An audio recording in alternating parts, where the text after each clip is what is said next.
Krishna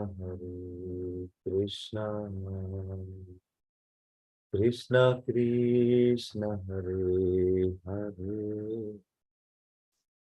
Hare Rama Rama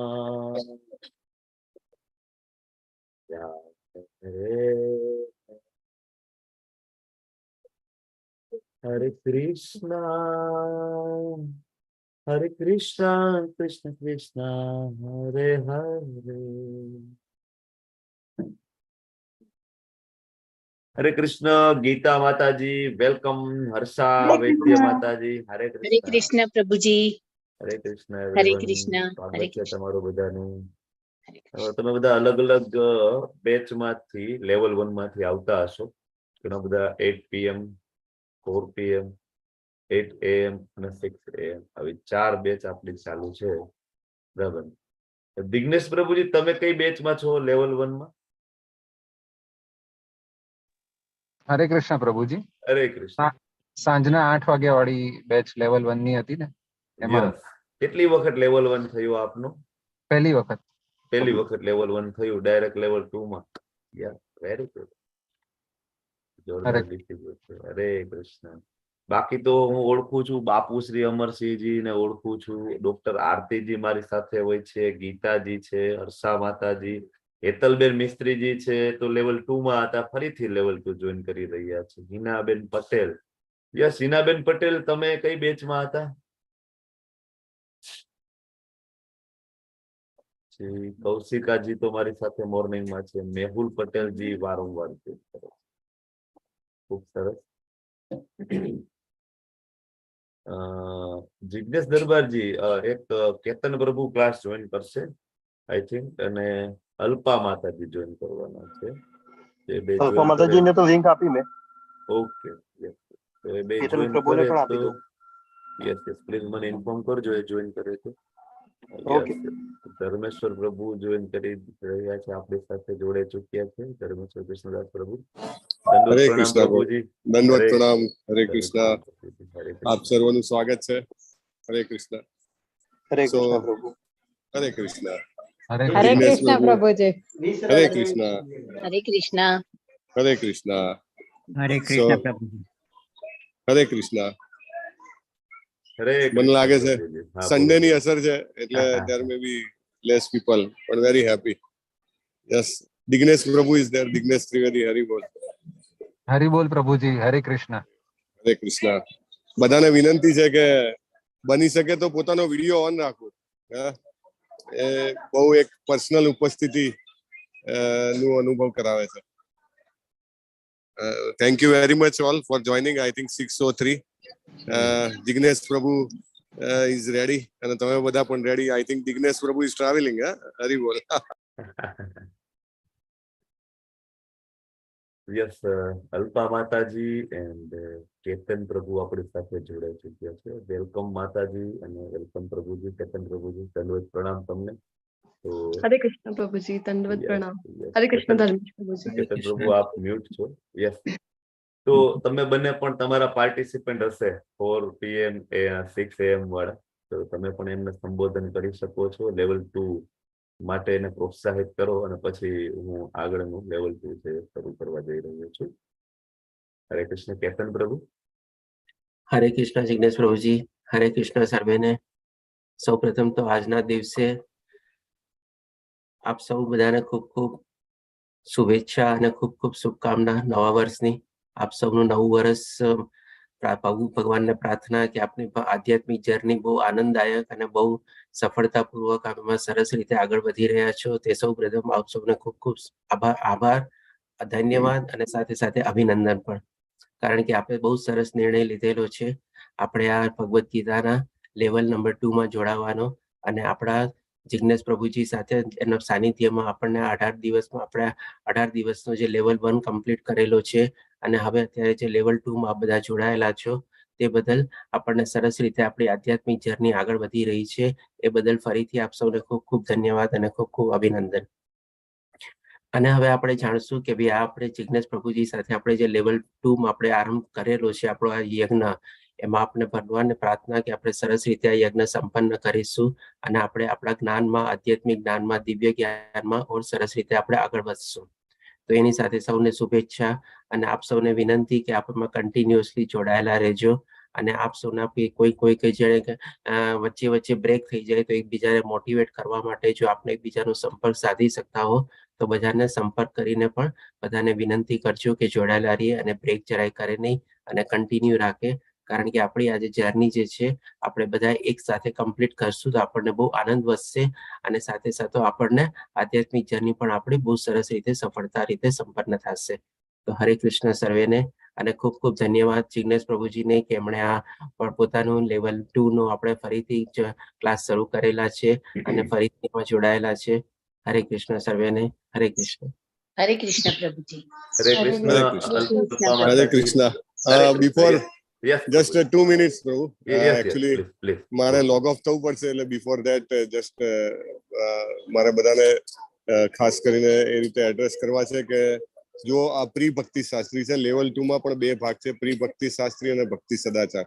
એટલે તમે આ કોર્સ સિલેક્ટ કર્યો છે, ધેટ મીન્સ કે you are more sincere and serious about systematic study of Bhagavad Gita. એટલે એ સિરિયસનેસ ને એ સિન્સિયરિટી છે એ જાળવી રાખીને તમે આ જો સ્ટડી કરશો તો તમને લાગશે કે ખરેખર જીવન પરિવર્તનની આ એક અનમોલ કડી છે અને તમને જરૂર ટ્રાન્સફોર્મેશનનો અનુભવ થશે.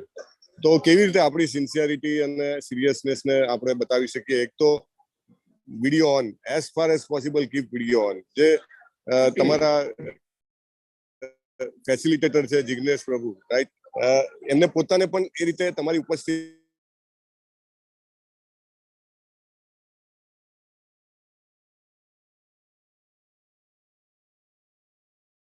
હરે કૃષ્ણ પ્રભુજી. નેટવર્ક ઇસ્યુ છે ને? મને અવાજ નથી આવતો કે બધાને નથી આવતો? હરે કૃષ્ણ પ્રભુજી, આવે છે અવાજ તમારો? મારો આવે છે, ધર્મેશ પ્રભુનો અવાજ આવે છે? પ્રભુનો નથી આવતો. હા, ધર્મેશ પ્રભુનો નથી આવતો. હા હા હા, યસ હરે કૃષ્ણ. યસ પ્રભુજી. Hare Krishna. Am I audible? Yes now audible. Yes. Okay. So note pen સાથે રાખવી અને શક્ય હોય તેટલું નોટ કરવું. એસાઇનમેન્ટ રેગ્યુલરલી ભરવા. સાધના ચાર્ટ વિશે જિગ્નેશ પ્રભુ સમજાવશે, તો સાધના chart also please fill up regularly. અને દેર વિલ બી ભક્તિ વૃક્ષા, લેવલ 2 ના સેપરેટ ભક્તિ વૃક્ષા હશે, તો તમે એમાં સાથે મળીને એસાઇનમેન્ટ પણ એટેન્ડ કરી શકો છો. સો મારી ખૂબ જ હૃદયપૂર્વકની શુભેચ્છાઓ. આપણે મળતા રહેશું. અને Jignesh Prabhu by profession being a doctor, he gives his best to give you the detailed study of Bhagavad Gita. અને I hope કે આપણે વધારે શ્રી કૃષ્ણજીના ચરણ કમળોમાં જઈએ. He is trying his best to serve the mission of Srila Prabhupada અને આપણે એનો પૂરેપૂરો લાભ ઉઠાવીએ. હરે કૃષ્ણ. હરે કૃષ્ણ પ્રભુ. હરે કૃષ્ણ. ધન્યવાદ. હરે કૃષ્ણ. ધન્યવાદ. ખૂબ ખૂબ આભાર પ્રભુજી. તો જેવી રીતના પ્રભુજીએ તમને સમજાવ્યું એમ કે આ જે સિસ્ટમેટિક કોર્સ લેવલ 2 ખૂબ જ સિન્સિયર થવું પડશે, બરાબર. એસાઇનમેન્ટ ભરવા પડશે. ક્લાસ છે એ વીકમાં 2 દિવસ રહેશે, મંગળ અને બુધ. આ પહેલો ક્લાસ છે આપણો આજે સન્ડે, અને નેક્સ્ટ ક્લાસ આપણો બુધવારે, નેક્સ્ટ બુધવારે રાખશું. પછી આપણા જે ક્લાસ છે મંગળ બુધ, એક વીકની અંદર આપણે એક અધ્યાય કવર કરીશું, બરાબર. તો ખરેખર તમે બધા ખૂબ ફોર્ચ્યુનેટ છો, અને હું પણ, કે તમારા બધા જેવા ભક્તોનો મને સંગ વારંવાર મળે છે. કારણ કે લેવલ 1 સક્સેસફુલી ક્લિયર કરી અને લેવલ 2 માં એન્ટર થવું એ ખૂબ જ ઇમ્પોર્ટન્ટ વસ્તુ છે. યસ, અલ્પા માતાજી, તમે તમારા પાર્ટિસિપન્ટને એડ્રેસ કરી શકો છો. હરે કૃષ્ણ સર્વેને. હરે કૃષ્ણ પ્રભુજી. હરે કૃષ્ણ. તો આપણે બધા છીએ એ સુકૃતિના સ્વામી છીએ. તમે બધા સુકૃતિના સ્વામી છો, જેના કારણે તમે સક્સેસફુલી લેવલ 1 કમ્પ્લીટ કરી લેવલ 2 સુધી અહીંયા પહોંચી શક્યા છો. તો પ્રભુપાદજીની કૃપા છે આપણા બધા ઉપર, અને પરમ પૂજ્ય જય પતાકા સ્વામી મહારાજ, નામષ્ટદાસ પ્રભુજી અને ધર્મેશ પ્રભુજીના કારણે આજે ગુજરાતી આપણા વર્ગ ચાલી રહ્યા છે. અને જેટલા પણ ટીચર્સ એન્ડ વોલન્ટિયર્સ છે અહીંયા અવિરત અને નિસ્વાર્થ ભાવે સેવા આપી રહ્યા છે, જેના કારણે આપણને ઘર બેઠે જ્ઞાન ગંગા આપણને મળી રહી છે. તો અહીંયા સુધી તમે બધા આવ્યા છો લેવલ 2 સુધી, તો હું તમને બધાને વિનંતી કરીશ કે એક તો સાધના ચાર્ટ છે જે પ્રભુજી તમને આજે સમજાવશે, એ તમે રેગ્યુલરલી ભરશો, જેનાથી આપણી જે સાધના છે એ ઇમ્પ્રુવ થવામાં ખૂબ જ મદદ થાય છે. આપણે બધાએ જાણી લીધું છે લેવલ 1 માં કે ભગવદ્ ગીતાનો સાર શું છે. અલ્ટિમેટ સાર છે ભક્તિમય સેવા. તો ભક્તિમય સેવા આપણને ઇમ્પ્રુવ કરવાની છે. તે સાધના ચાર્ટ ભરવાથી રેગ્યુલરલી થશે. અને બીજું એ કે જિગ્નેશ પ્રભુજી અહીંયા છે, બહુ જ સારી રીતે એ સમજાવે છે. આપણા બધા ડાઉટ છે એ ક્લિયર થઈ જ જાય છે. તો પણ તમને કોઈ ડાઉટ આવે તો તમે જરૂરથી ક્વેશ્ચન કરજો, તો પ્રભુજી તમારું સમાધાન કરશે. અને બસ રેગ્યુલરિટી ઇઝ મસ્ટ. તમે રેગ્યુલરલી ક્લાસીસ અટેન્ડ કરશો. પ્રભુ એટલો પોતાનો અનમોલ સમય આપી રહ્યા છે, તો આપણી બધાની પણ ફરજ છે કે રેગ્યુલરલી ક્લાસીસ અટેન્ડ કરવા.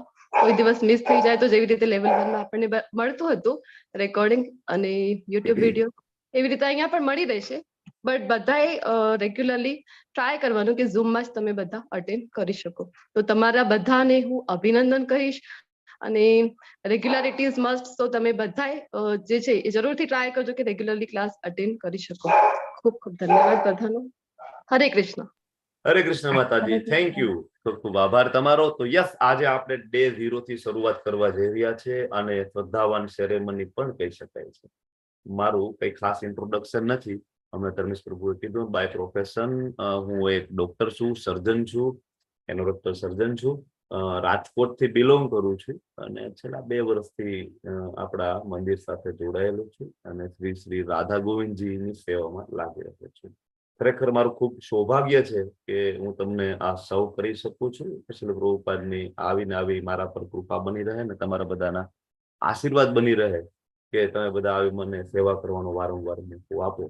બરાબર, થેન્ક યુ. હવે આજનો જે શરૂઆત થાય છે, આજનો દિવસ ડે 0. આજે આપણે ઇન્ટ્રોડક્શન લઈશું. આજે આપણે અધ્યાયની શરૂઆત કરવા જઈ રહ્યા નથી. લેવલ 2 નું ઇન્ટ્રોડક્શન આજે લઈશું અને થોડુંક સિદ્ધાંતોની ચર્ચા કરીશું. અને આજનો દિવસ તમને બધાને ખબર છે, ન્યૂ યર, નવું વર્ષ આજે શરૂઆત થાય છે. ખૂબ જ મહત્વનો દિવસ છે. માણસો આજે ક્યાં હોય? ગોવા હોય, દીવ હોય, બધા ફરવા જાય, માઉન્ટ આબુ જાય. અને તમે બધા મારી સાથે અહીંયા ભગવદ ગીતાના ક્લાસમાં જોડાઈ રહ્યા છો. સન્ડે ના દિવસે પણ ખરેખર ખૂબ જ સુકૃતિઓના તમે બધા માલિક છો. કારણ કે આ કોઈ સામાન્ય ઘટના નથી, કોઈ સામાન્ય વસ્તુ નથી કે ભગવદ ગીતાના ક્લાસમાં જોડાવવું, બરાબર, અને કન્ટિન્યુટી જાળવવી. 7મા અધ્યાયના 3જા શ્લોકમાં શું કહે છે કૃષ્ણજી આપણને? મનુષ્યાણામ સહસ્ત્રેષુ કશ્ચિત યતતે સિદ્ધયે યતતામ અપી સિદ્ધાનામ. બરાબર, કે આટલા બધા સિદ્ધો થાય, એમાંથી કોઈ તમને તત્વતા જાણે છે. બરાબર, કે તમે બધા કહેવાય કે ભક્તિ ઉન્મુખ સુકૃતિઓના માલિક છો. ભક્તિ ઉન્મુખ જે પુણ્ય કર્મ છે એના બધા માલિક છો, કે જેના કારણે આ પોસિબલ થઈ શકે છે. શક્ય હોય તો તમે બધા તમારા નામની પાછળ, અમુક પાર્ટિસિપેન્ટને હું ફર્સ્ટ ટાઈમ નામ સાંભળું છું, તમે તમારા નામની પાછળ તમારું ગામનું નામ એડ કરી શકો છો, જેથી મને ખ્યાલ આવે. અને પોસિબલ હોય તો પ્લીઝ, ધર્મેશ પ્રભુએ કીધું એમ કે તમે તમારો વિડીયો ઓન કરો તો મને વધારે ગમશે, હું તમને પર્સનલી ઓળખી શકીશ. બરાબર. તો માણસો ન્યૂ યરમાં નવા રિઝોલ્યુશન લેતા હોય છે. તમને ખબર છે, આ તો બહુ ટ્રેન્ડ ચાલે છે અત્યારે. સરસ મજાનો એક વિડીયો પણ હતો પ્રભુજીનો. તો રિઝોલ્યુશન એટલે શું? તો કે ભાઈ આવતા વર્ષમાં હું શું કરીશ. કેટલા બધા રિઝોલ્યુશન લે, હું જીમ જઈશ, હું સારું ડાયટ ફોલો કરીશ, હું બહારનું જમવાનું આ વર્ષની અંદર બંધ કરી દઈશ. બરાબર, આવા બધા રિઝોલ્યુશન લે. પણ બધું કરે, એક્સરસાઇઝ કરે, બરાબર, શરૂઆત તો કરે, પહેલા દિવસે થાય, બીજા દિવસે થાય, ત્રીજા દિવસે એ રિઝોલ્યુશન નું પૂરું થઈ જાય. તો આવા જે મટીરિયલિસ્ટિક જે રિઝોલ્યુશન છે, બરાબર, એનો અલ્ટિમેટલી કોઈ અર્થ રહેતો નથી. રિઝોલ્યુશન કેવું રાખવું છે? ન્યૂ યર ની અંદર પહેલા દિવસે તમે બધા સંકલ્પ લો કે આપણે એવો સંગ કરીશું કે જેનાથી આપણે ભક્તિમાં આગળ વધી શકીશું. ખરેખર જે મનુષ્ય જીવનનો જે અલ્ટિમેટ ગોલ છે એ પ્રાપ્ત કરી શકાય. આ છે સાચું રિઝોલ્યુશન. રિઝોલ્યુશન એવું લઈએ કે હું રોજ એટલીસ્ટ અડધી કલાક શ્રીમદ ભગવદ ગીતા અથવા શ્રી પ્રભુપાદજીના કોઈ પણ પુસ્તકો છે, બહુ બધા પુસ્તકો છે, હું વાંચીશ. રિઝોલ્યુશન એવું લો કે હું એટલીસ્ટ ગમે તે થાય હું રોજ 1 માળા તો કરીશ. આમાં ઘણા બધા 16 રાઉન્ડ કરવા વાળા છે, એના માટે આ નથી કે 16 રાઉન્ડ કરતા હતા હવે હું 1 માળ કરીશ. બરાબર, 16 કરે છે એડ કરો કે હું 21 કરીશ. બરાબર છે. પણ જે જપ નથી કરતા એ જરૂરથી એવું રિઝોલ્યુશન આપણે લેવું જોઈએ નવા વર્ષની અંદર. બરાબર. તો મેં હમણાં વાત કરી એમ, અચ્છા, જ્યોતિજી છે ફ્રોમ વડોદરાથી. યસ, એવી રીતના ચેટ બોક્સમાં પણ તમે મૂકી શકો છો. ઓકે, તો એક નાનું એવું પ્રેઝન્ટેશન છે, આપણે શેર કરીશું. તો આ જર્ની ના કારણે મારી તમને ગેરંટી છે કે ઇન ફ્યુચરમાં તમારી જે કૃષ્ણ ભક્તિ છે, કૃષ્ણ પ્રત્યેનો પ્રેમ છે, એમાં આગળ લઈ જવામાં, એમાં જે બૂસ્ટ આપવામાં હું મારો પૂરેપૂરું સમય આપીશ અને બરાબર આપણે બધા સાથે મળીને બૂસ્ટ કરીશું આપણી કૃષ્ણ ભક્તિ. અને આ તમને એમ લાગે કે સામાન્ય વસ્તુ છે, નહીં, આ એક જીવન પરિવર્તનની આપને તક પ્રાપ્ત થઈ છે. બહુ તમે બધા ફોર્ચ્યુનેટ છો. 7મા અધ્યાયના 19મા શ્લોકમાં પણ ભગવાન કહે છે કે બહુનામ જન્મના મંતે જ્ઞાનવાન મામ પ્રપદ્યન્તે. કરોડો કરોડો જન્મ થઈ જાય, બરાબર, પછી જ્ઞાન થાય, પછી તો કે મામ પ્રપદ્યન્તે શરણાગત થાય. અને શું તો કે વાસુદેવ સર્વમિતિ સ મહાત્મા સુદુર્લભ. બરાબર, એટલે તમે બધા આવા મહાત્માઓ છે કે જે દુર્લભ છે, કે જે જાણે છે કૃષ્ણ. બરાબર, તમને રાધા ગોવિંદજીના દર્શન થઈ શકે છે? મારી સ્લાઇડ વિઝિબલ છે? હરે કૃષ્ણ. હા, દેખાય છે. Okay, thank you. તો શરૂઆત કરીએ શ્રી શ્રી રાધા ગોવિંદજીના ચરણોમાં આપણે વંદન કરીએ અને આ સરસ લેવલ 2 નો જે ક્લાસ છે, 18 અધ્યાય 700 શ્લોક હું તમને સમજાવી શકું, આપણે બધા સાથે મળીને સમજી શકીએ, એની કૃપાની આપણે યાચના કરીએ. ભગવાનના શાશ્વત ભક્ત શ્રીલ પ્રભુપાદજી, જય પતાકા સ્વામીજી મહારાજ, પરમ પૂજ્ય નામનિષ્ઠદાસ પ્રભુજીના ચરણોમાં વંદન કરીએ. મંગલાચરણથી આપણે શરૂઆત કરીશું. ઓમ અજ્ઞાનતિમિરાન્ધસ્ય જ્ઞાનાંજનશલાકયા ચક્ષુરુન્મિલિतं યેન તસ્મૈ શ્રી ગુરુવે નમઃ. શ્રી ચૈતન્ય મનોભીષ્ટં સ્થાપિतं યેન ભૂતલે સ્વયં રૂપ કદા મહ્યં દદાતિ સ્વપદાન્તિકં. વંદેહમ શ્રી ગુરુમ શ્રીયુતાપદકમલમ શ્રી ગુરુન વૈષ્ણવાંસ્ય શ્રી રૂપમ સાગરજાતમ સગુણ રઘુનાથાન્વિતમ તમ સજીવમ સાદ્વૈતમ સાવધૂતમ પરિજન સહિતમ કૃષ્ણ ચૈતન્ય દેવમ શ્રી રાધા કૃષ્ણ પાદાન સગણ લલિતા શ્રી વિશાખાન્વિતાંસ્ય.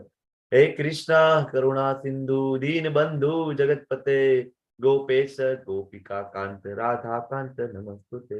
તપ્ત કાંચન ગૌરાંગી શ્રી રાધે વૃંદાવનેશ્વરી વ્રજભાનુ સુતે દેવી પ્रणमामि हरि प्रिये. वांछा कल्पतरुभ्यश्च कृपा सिन्धुभ्य एव च पतितानां पावनेभ्यो वैष्णवेभ्यो नमो नमः.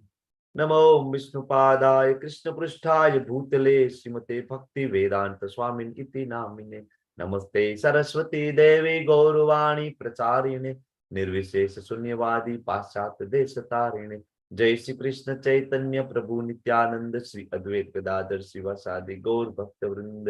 हरे कृष्णा कृष्ण कृष्णा हरे हरे, हरे राम राम राम हरे हरे.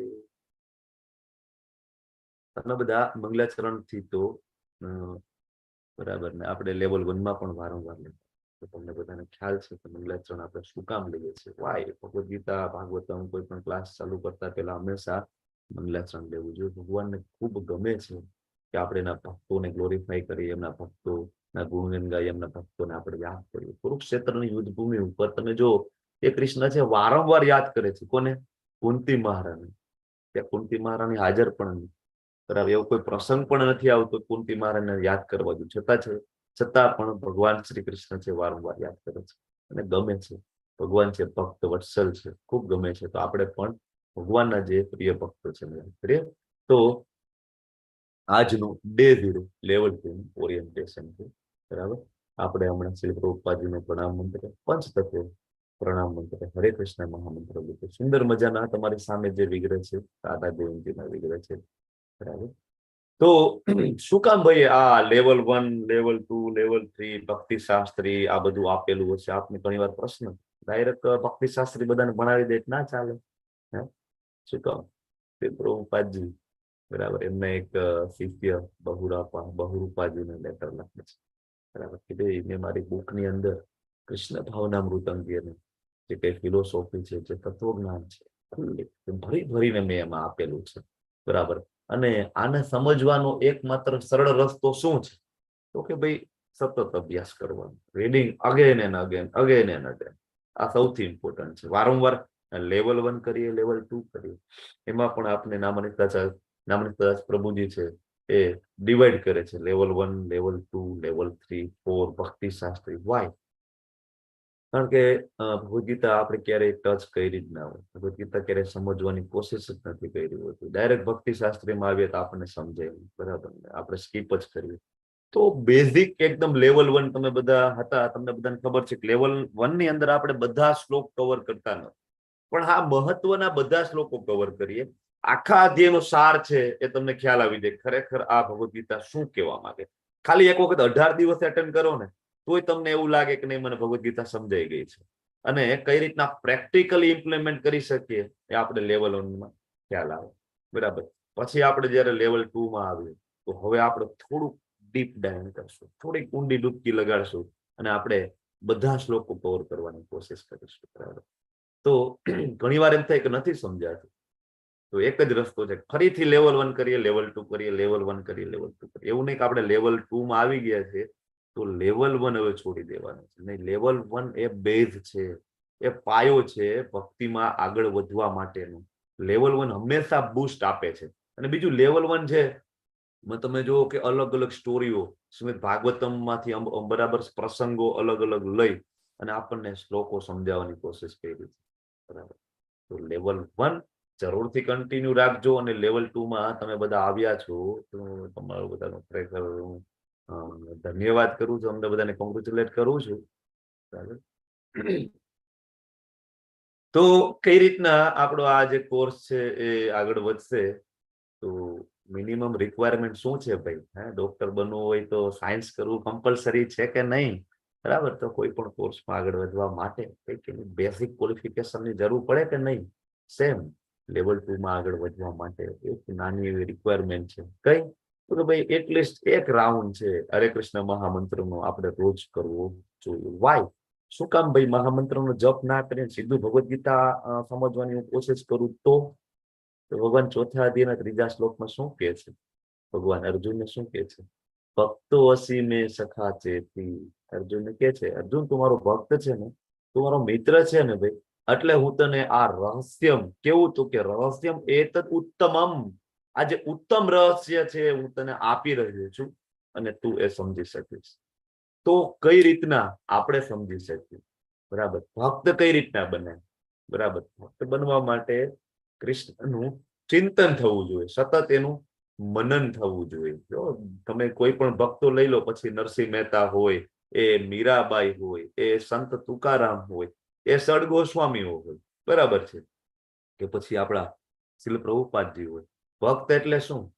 ભક્તની પેલી ડેફિનેશન એ આવે કે ચિંતન થવું જોઈએ. સતત તમે કોઈ પણ કન્ડિશનમાં છો, બરાબર, ભગવાનનું ચિંતન થવું જોઈએ. કોઈ પણ પરિસ્થિતિમાં કૃષ્ણનું ચિંતન થવું જોઈએ. આ ચિંતન થવા માટે હવે આપણે એટલા બધા તો શુદ્ધ નથી કે આપણને કોઈ પણ કારણ વગર પણ ચિંતન થાય. તો એટલા માટે 12મા અધ્યાયમાં આપણે ભણીએ છીએ, જેમાં આપણને ભગવાન સૌથી ઉપરનું જે સ્ટેજ છે અનન્ય ભક્તિ, એમાં ભગવાન કહે છે કે તારું મન મને આપી દે. પણ આપણે એમ કે ભગવાન મન તમારામાં નથી લાગતું. ભગવાન કે મન નથી લાગતું ને, કઈ વાંધો નહીં. ભગવાન એક સ્ટેપ નીચે ઉતરે છે. કઈ ભક્તિ આપે છે આપણને? બોલો, કયું બીજું સ્ટેપ છે? થોડું નીચે ઉતરીએ અનન્ય ભક્તિની નીચે. અરે સાધના ભક્તિ અથવા અભ્યાસ યોગ. સાધના ભક્તિ, અભ્યાસ યોગ. સાધના ભક્તિ એટલે શું છે ભાઈ? તો કે સાધના ભક્તિ એટલે કે તું અભ્યાસ કર, નીતિ નિયમોનું પાલન કર. ઓકે, સાધના ભક્તિ કોણ આપશે ભાઈ? તો ભગવાન ચોથા અધ્યાયના 34મા શ્લોકમાં કહે છે કે ભાઈ તું મારા અધિકારી પુરુષ, મારી જે સંપ્રદાય, મારી જે પરંપરામાં આવતા હોય આવા પુરુષના શરણે જઈ અને તું એમની પાસેથી નિયમો શીખી જા, બરાબર? શું કામ? તો કે એ નિયમોને તું ફોલો કરીશ ને, તારું જે મન નહોતું લાગતું એ લાગી જશે. તો ખૂબ જ ઇમ્પોર્ટન્ટ છે કે હરે કૃષ્ણ મહામંત્રનો એટલીસ્ટ એક રાઉન્ડ કરવો જોઈએ. એક રાઉન્ડ કરશું ને, થોડું કૃષ્ણ પ્રત્યે આપણે પ્રેમ દેખાડશું, થોડું ભોગ લગાડીશું, તો આપણે ભગવદ્ ગીતા સમજવામાં આપણને ઈઝી પડશે. બાકી માનસિક તર્ક વિતર્કોથી કોઈ જો ભગવદ્ ગીતા સમજવા માટે આવતું હોય તો એ પોસિબલ નથી કે 18 દિવસ 18 અઠવાડિયા લેવલ 1 લેવલ 2 કે ભક્તિ શાસ્ત્રીમાં આવીને પણ એમાંથી એ સાર ગ્રહણ કરીને નહીં જઈ શકે. That is impossible. ભગવાન કહે છે કે મને માનસિક તર્ક વિતર્કોથી સમજી શકાતો નથી, બરાબર? 11મા અધ્યાયના અંતે ભગવાન બહુ ક્લિયરલી કહે છે કે મને કોણ જાણી શકે છે? તો કે માત્ર ને માત્ર અનન્ય ભક્તિથી મને જાણી શકાય છે, મારું મૂળ રૂપે દર્શન કરી શકાય છે. બરાબર. તો એ અનન્ય ભક્તિની શરૂઆત આપણે કરવા જઈએ તો શું કરવું? તો કે ભાઈ એક માળાથી તો એટલી શરૂઆત કરીએ, તો એક માળાથી શરૂઆત કરીશું. અને બીજું કે ભાઈ તમે 18 દિવસ જે લેવલ 1 ના કર્યા ને એમાં તમે ક્વિઝ એટેન્ડ કરેલી હશે, તમે એનું સર્ટિફિકેટ લીધેલું હશે લેવલ 1. આ મિનિમમ રિક્વાયરમેન્ટ છે. કઈ રીતના ભણીશું આપણે? તો કે ભાઈ એક અઠવાડિયામાં એક અધ્યાય, 18 અઠવાડિયા અને 18 ચેપ્ટર. લેવલ 1 માં કેવું હતું? 18 દિવસ ને 18 અધ્યાય. અહીંયા એવું નથી, 18 અઠવાડિયા અને 18 ચેપ્ટર. એક વીકની અંદર એક જ ચેપ્ટર. એટલે મંગળ અને બુધ આપણે ક્લાસ લઈશું તો બુધવારથી લઈને ફરીથી સોમવાર સુધી તમને સમય મળશે 5 દિવસનો. શેના માટે? નેક્સ્ટ અધ્યાયની પ્રિપેરેશન કરવા. તમે અહીંયા આવશો લેવલ 2 માં, તમને ખ્યાલ આવશે કે આપણે રિકેપ રાખતા હોઈએ છીએ, રિવિઝન રાખતા હોઈએ છીએ. બરાબર ને? બીજે અડધી કલાકનો વધારે ટાઈમ લઈ અને હું બધાને ગયા અધ્યાયમાંથી પ્રશ્ન હું લઈને આવતો હોઉં છું, તમને રિવિઝન કરાવતો હોઉં છું. શું કામ? કે તમે બધા પ્રિપેરેશન કરીને આવો. કારણ કે તમે બધાએ આ પ્રી ભક્તિ શાસ્ત્રી કોર્સ સિલેક્ટ કર્યો છે અને પ્રી ભક્તિ શાસ્ત્રીમાં તમે સિરિયસ હોવા, તમે દ્રઢ નિશ્ચયી હોવા ખૂબ જ જરૂરી છે. બરાબર. એવું નહીં કે હવે થશે તો હું કરીશ ને નહીં થાય તો ઠીક છે ને. નહીં. ભગવાન 9મા અધ્યાયના 14મા શ્લોકમાં કહે છે, શું કહે છે?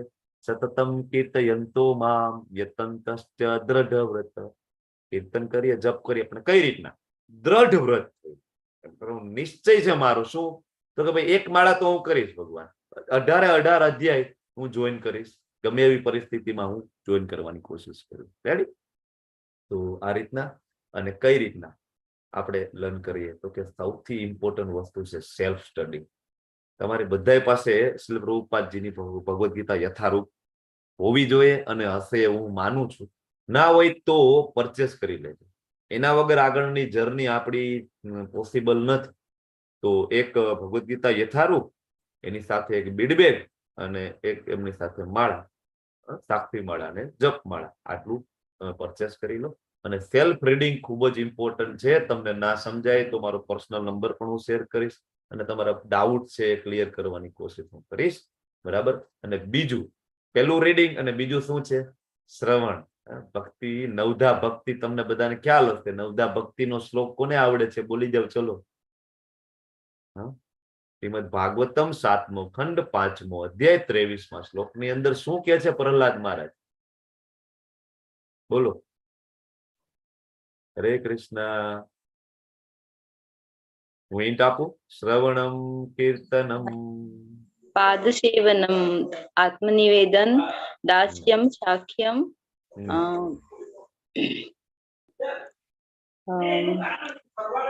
શ્રવણમ કીર્તનમ પાદસેવનમ આત્મનિવેદન દાસ્યમ સાખ્યમ. શ્રવણમ કીર્તનમ વિષ્ણુ સ્મરણમ પાદ સેવનમ અર્ચનમ વંદનમ દાસ્યમ સખ્યમ આત્મનિવેદનમ. પેલું જે સ્ટેજ છે શું છે? શ્રવણ. ખાલી સાંભળવાથી. ભગવાન ભગવદ્ ગીતામાં 2 વખત કહે છે. એક વખત આપણે જોઈએ છે, બરાબર ને? આપણે દેવહૂતિ માતા અને કપિલ, ભગવાન કપિલનું એક્ઝામ્પલ લઈને તમને સમજાવતા હોઈએ છીએ. અને એક વખત 18મા અધ્યાયમાં જયારે ભગવાન કન્ક્લુડ કરે છે ને ભગવદ્ ગીતા, ત્યારે ભગવાન ફરીથી કહે છે કે કોઈ ખાલી સાંભળે ને ભગવદ્ ગીતા, કોઈ બરાબર શાંતિથી, પણ એમાં 2 શબ્દ ભગવાન વાપરે છે. એક તો શ્રદ્ધા અને બીજું દ્વેષ રહિત.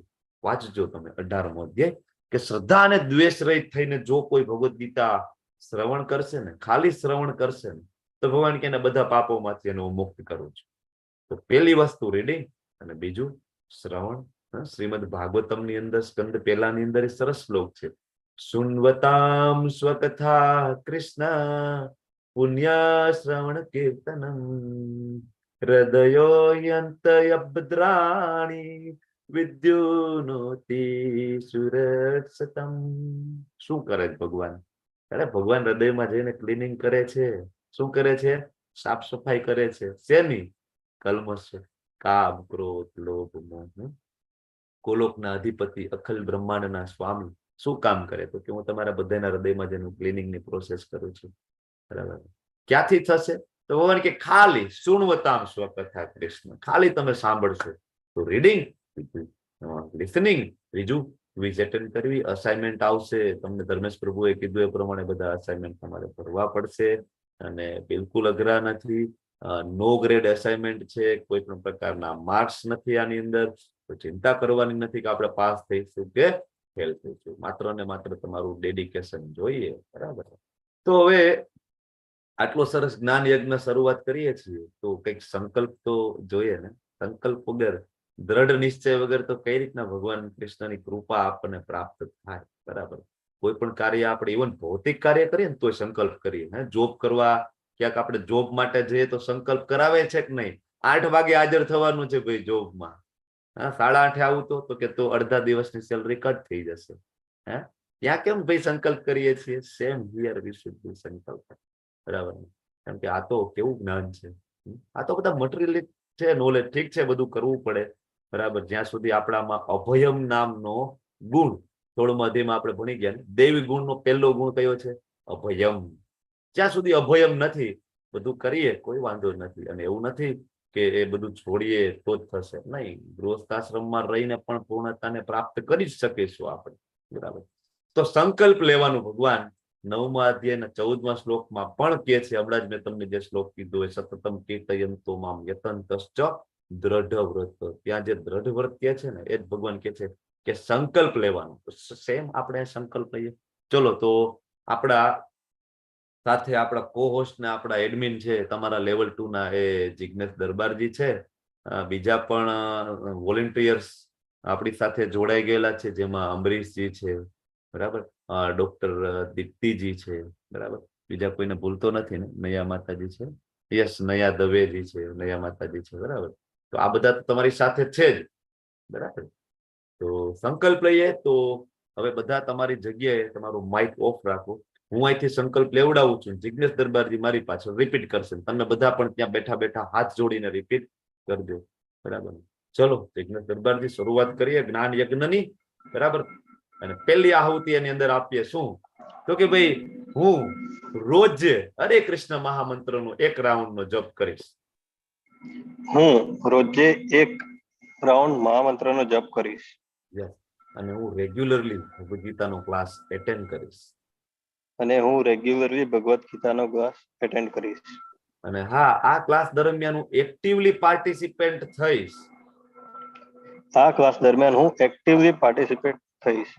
અને આ ક્લાસ દરમિયાન ચેટ બોક્સના, વોટ્સએપના જે કઈ રૂલ્સ રેગ્યુલેશન છે, ઇથિક્સ છે, એને હું સ્ટ્રિક્ટલી ફોલો કરીશ. આ ક્લાસ દરમિયાન હું વોટ્સએપના અને ઝૂમ ચેટ બોક્સના જે પણ નીતિ નિયમો છે, એથિક્સને હું સ્ટ્રિક્ટલી ફોલો કરીશ. તો 2 હાથ ઊંચા કરીને બધે એક વખત હરે કૃષ્ણ મહામંત્રનો નાદ કરીએ. ચલો, હરે કૃષ્ણ કૃષ્ણ કૃષ્ણ હરે હરે, હરે રામ રામ રામ હરે હરે. બધા મારી સાથે સંકલ્પથી જોડાયેલા છો હવે? બરાબર ને? હરે કૃષ્ણ પ્રભુ. બધાને મ્યુટ કરી દઉં છું. હરે કૃષ્ણ. કોઈને કઈ કહેવું છે? હા પ્રભુ, આ એટેન્ડન્સ લિંક આવી હતી, એનું જરા સમજાવવાનું હતું. Yes yes please. હમણાં ચલો કન્ટિન્યુ. કેમ કે 7 વાગે એક્સપાયર થઈ જશે એટલે. એવું છે? અચ્છા. હરે કૃષ્ણ બધાને. અમરીશ પ્રભુએ ચેટ બોક્સમાં એક એટેન્ડન્સ લિંક મૂકેલી છે. તો એમાં એક ગૂગલ ફોર્મ છે, એમાં તમારી રોજની રોજ, મતલબ જે દિવસે ક્લાસ હશે એની એટેન્ડન્સ રેકોર્ડ થશે. અને ભરવામાં સિમ્પલ છે. ક્લિક કરશો તો એમાં ખાલી નામ લખવાનું છે અને નીચે તમારો મોબાઈલ નંબર. અને નામ લખવામાં ખાલી એટલું ધ્યાન રાખવાનું કે ઓટો રાઈટ નહીં કરતા, ટાઈપ કરીને આખું તમારું જે નામ છે એ જ લખજો. અને રોજનું રોજ સેમ નામ લખવાનું છે, કેમ કે થોડા બીજા ક્લાસમાં થોડો ઇસ્યુ આવ્યો હતો. એટલે જે નામ લખો, ધારો કે મારું નામ જિગ્નેશ દરબાર છે, તો હું જિગ્નેશ દરબાર જ લખીશ. જિગ્નેશ સ્પેસ દરબાર. માં દરબાર જિગ્નેશ કે જે દરબાર કે દરબાર જે, એવું કઈ આડું નહીં. જે એક રાખીએ એ છેક સુધી મેન્ટેન કરવાનું છે. બરાબર છે? અને આ લિંક આપણો જે ક્લાસ ચાલુ છે ત્યાં સુધી, મતલબ 7 વાગ્યા સુધીમાં જ રહેશે. તો એની પહેલા ચાલુ ક્લાસે તમારે ફિલ કરી દેવાની વિનંતી છે. હરે કૃષ્ણ પ્રભુ.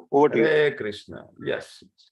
તો કોણ કોણ ક્લાસ એટેન્ડ કરે છે ખ્યાલ આવી જશે. લિંક છે આવી જશે. લિંક ઉપર જઈને ક્લિક કરી સબમિટ કરી દેવાની. હરે કૃષ્ણ પ્રભુ. એક વાત બીજી રહી ગઈ કે આ લિંક ક્લાસ પૂરતી જ રાખવાની છે, બીજે કોઈને શેર કરવાની નથી. હરે કૃષ્ણ. હા, એ પણ બરાબર છે. ક્લાસમાં ના હોય ને તમે પર્સનલી શેર કરીને એને ફિલઅપ કરાવી નહીં દેતા, બરાબર. તો હવે આ જે આપણો કોર્સ ચાલી રહ્યો છે, લેવલ 1 થી લઈને ભક્તિ શાસ્ત્રી સુધીના બધા કોર્સ છે, ટોટલી ફ્રી ઓફ કોસ્ટ છે. કોઈ પણ પ્રકારની ફીસ આપણે લેતા નથી.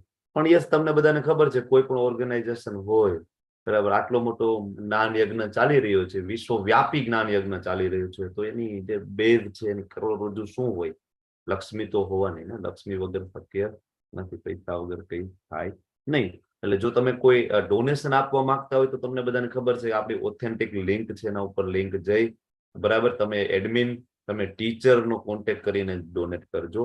પણ અમે લોકો ક્યારેય તમને પર્સનલી કોલ કરતા નથી, પર્સનલી ક્યારેય SMS કરીને ડોનેશનની ડિમાન્ડ કરતા નથી. ખાસ તમે ધ્યાન રાખજો, કારણ કે વિશ્વવ્યાપી આંદોલન છે. ઘણા બધા પાખંડીઓ ને લેભાગુ તત્વોનું ધ્યાન હોય છે આપણા આંદોલન ઉપર, બરાબર. તો એ ક્યારેક તમને પર્સનલી મેસેજ મોકલે તો યાદ રાખજો કે આપણે કોઈ દિવસ કોઈને પર્સનલી મેસેજ કરીને ડોનેશનની અપીલ કરતા નથી. ખાસ યાદ રાખજો. જો એવું કઈ હોય તો તરત મને રિપોર્ટ કરજો. આપણા મંદિરનું એડ્રેસ, અહીંયા મોબાઈલ નંબર, ઈમેલ આઈડી, આપણું વેબસાઇટ, યુટ્યુબ ચેનલ, ફેસબુક, આ બધું જ છે, બરાબર. તમે આનો સ્ક્રીનશોટ લઈ શકો. કઈ પણ ક્વેરીઝ હોય તો તમે ત્યાં જઈ અને લોગિન કરી શકો છો, બરાબર. બાકી તો જનરલી અહીંયા જ બધા પ્રોબ્લેમ, પ્રશ્નોના તો બધા પ્રશ્નોના સમાધાન થઈ જશે, બરાબર. આ તો એડ્રેસ એટલા માટે તમે ક્યારેક જાઓ તો તમને, બરાબર. તો હવે શું કામ સાધનાની આપણે વાત કરી રહ્યા હતા કે ભાઈ એક માળા કરવાની છે, બરાબર, મંગલા આરતી એટેન્ડ કરવી જોઈએ, તુલસી આરતી એટેન્ડ કરવી જોઈએ. તો ત્યારે આપણે ચર્ચા કરતા હતા સાધના. સાધનાનું ખૂબ જ ઇમ્પોર્ટન્ટ છે. આપણને એમ થાય કે એક માળા કરું તો કોને ખબર પડે? હે, કૃષ્ણ થોડું ધ્યાન રાખે. આટલા મહાન ભક્તો થઈ ગયા છે જે 24 કલાક એનું ચિંતન કરતા હોય ને, એ તો કૃષ્ણને તો એ જ પ્રિય હોય ને. મારા જેવા ક્યાંક એકાદી માળા કરે ને એમાં મન લાગે ના લાગે, કોણ ગણતરી કરવાનું છે? નહીં. બીજા અધ્યાયના 40મા શ્લોકમાં શું કહે છે કૃષ્ણ? નેહાભિક્રમ નાશોસ્તિ પ્રત્યવાયો ન વિદ્યતે સ્વ અલ્પમસ્ય ધર્મસ્ય ત્રાયતે મહતો ભયાત. શું અલ્પમ? શું અલ્પમ એટલે થોડુંક. થોડુંક પણ કરશો ને, કૃષ્ણ યાદ કરે છે, યાદ રાખે છે, અને તરત તમારા ખાતામાં સુકૃતિઓ જમા થાય છે. તમે બધા અહીંયા છો ને આ ક્લાસની અંદર, એનું કારણ જ એ છે કે તમે બધા કંઈક ને કંઈક સુકૃતિઓ, જ્ઞાત હોય તો ભલે અને અજ્ઞાત હોય તો પણ ભલે, એ બધી સુકૃતિઓ લઈ અને તમે આજે મારી સાથે છો. ક્યારેક તમે કોઈ સંત મહાત્માઓની સેવા કરેલી હોય, ક્યાંક તમારા કાનમાં કોઈ શુદ્ધ ભક્તના કીર્તનના શબ્દો તમારા કાનમાં પડ્યા હોય, ભલે તમને ગમે કે ના ગમે, બરાબર, પણ એના શબ્દોમાં ખૂબ જ પ્રભાવ છે. તો આવી બધી સુકૃતિઓ આપણને પ્રાપ્ત થાય છે. તો આપણે સાધનામાં આગળ વધવું ખૂબ જરૂરી છે.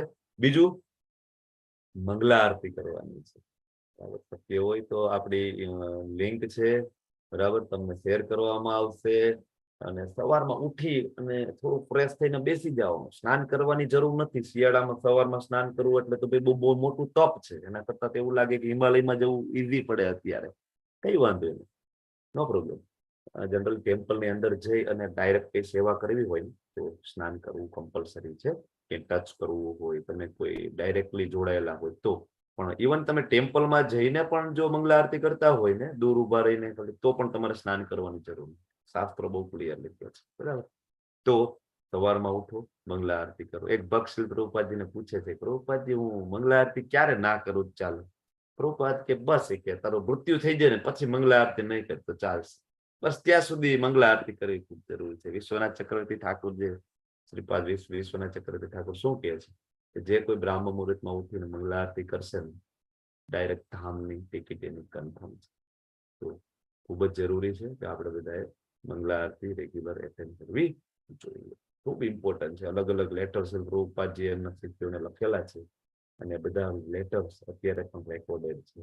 મંગલા આરતી કરીએ તમે બધા જુઓ તો ઇસ્કોનની અંદર વર્લ્ડ વાઇડ એક જ પેટર્ન, એક જ સિસ્ટમથી ચાલતું હોય છે. સવારમાં 4:30 વાગે મંગલા આરતી થાય લગભગ બધા ટેમ્પલમાં. કોઈક એવા ટેમ્પલ છે કે જે સોસાયટીની વચ્ચે છે, આજુબાજુમાં રેસિડેન્ટ છે, ત્યાં 5 વાગે થાય છે.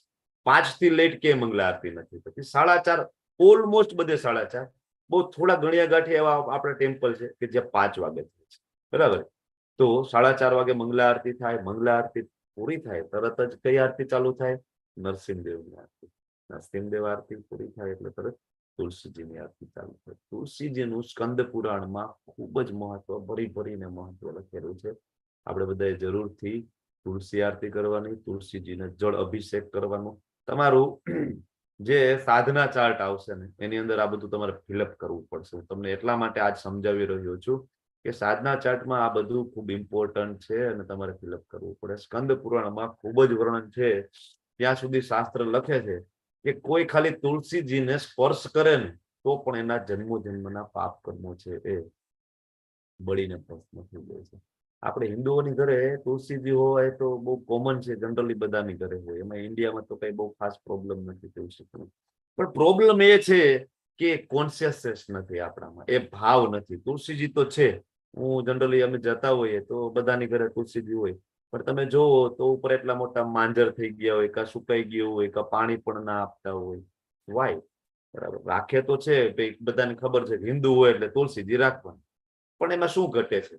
ભાવ ઘટે છે. બરાબર. તો એ ભાવ સાથે તુલસીજીની સેવા કરવાની. તમે વિચાર કરો કે કૃષ્ણ છે ને તુલસી પત્ર વગર ભોગ પણ ગ્રહણ નથી કરતા. ઇવન કોઈ પણ વિષ્ણુ તત્વ, એ પ્રભુ શ્રીરામ હોય કે પછી નરસિંહદેવ હોય કે વામનદેવ હોય, બરાબર, કે કૃષ્ણ પોતે હોય, એ તમારો એક ગ્લાસ પાણી પણ તુલસીજીના પત્ર વગર સ્વીકારતા નથી. તો તમે કઈ રીતના વિચારો છો કે તમે ગળામાં તુલસીજીની માળા ધારણ નહીં કરો ને કૃષ્ણ તમને સ્વીકારશે? It is compulsory. ધીમે ધીમે શુદ્ધતા આવે ને, 4 નિયમો ફોલો થતા જાય ને, ગળામાં તુલસી માળા હોવી જોઈએ, આપણા કપાળ ઉપર તિલક હોવું જોઈએ. તિલકમાં નીચે જે જોવો છો ને તુલસી પત્ર છે. શું કામ ભાઈ? તો કે ભાઈ અહીંયા પુરુષ તો એક જ છે. કોણ છે એન્જોયર? કોણ છે? ઓનલી કૃષ્ણ. બાકી બધું પ્રકૃતિ છે. ઇવન આપણે પણ, યસ, આપણે પણ ઇન્ક્લુડિંગ, બરાબર, આ પ્રકૃતિમાં આવીએ છીએ. કારણ કે શરીર શેનું બનેલું છે? પંચમહાભૂતનું. અને પંચમહાભૂત ક્યાંથી આવે છે? પ્રકૃતિમાં. બરાબર. તો આપણે પણ પ્રકૃતિમાંથી આવીએ છીએ.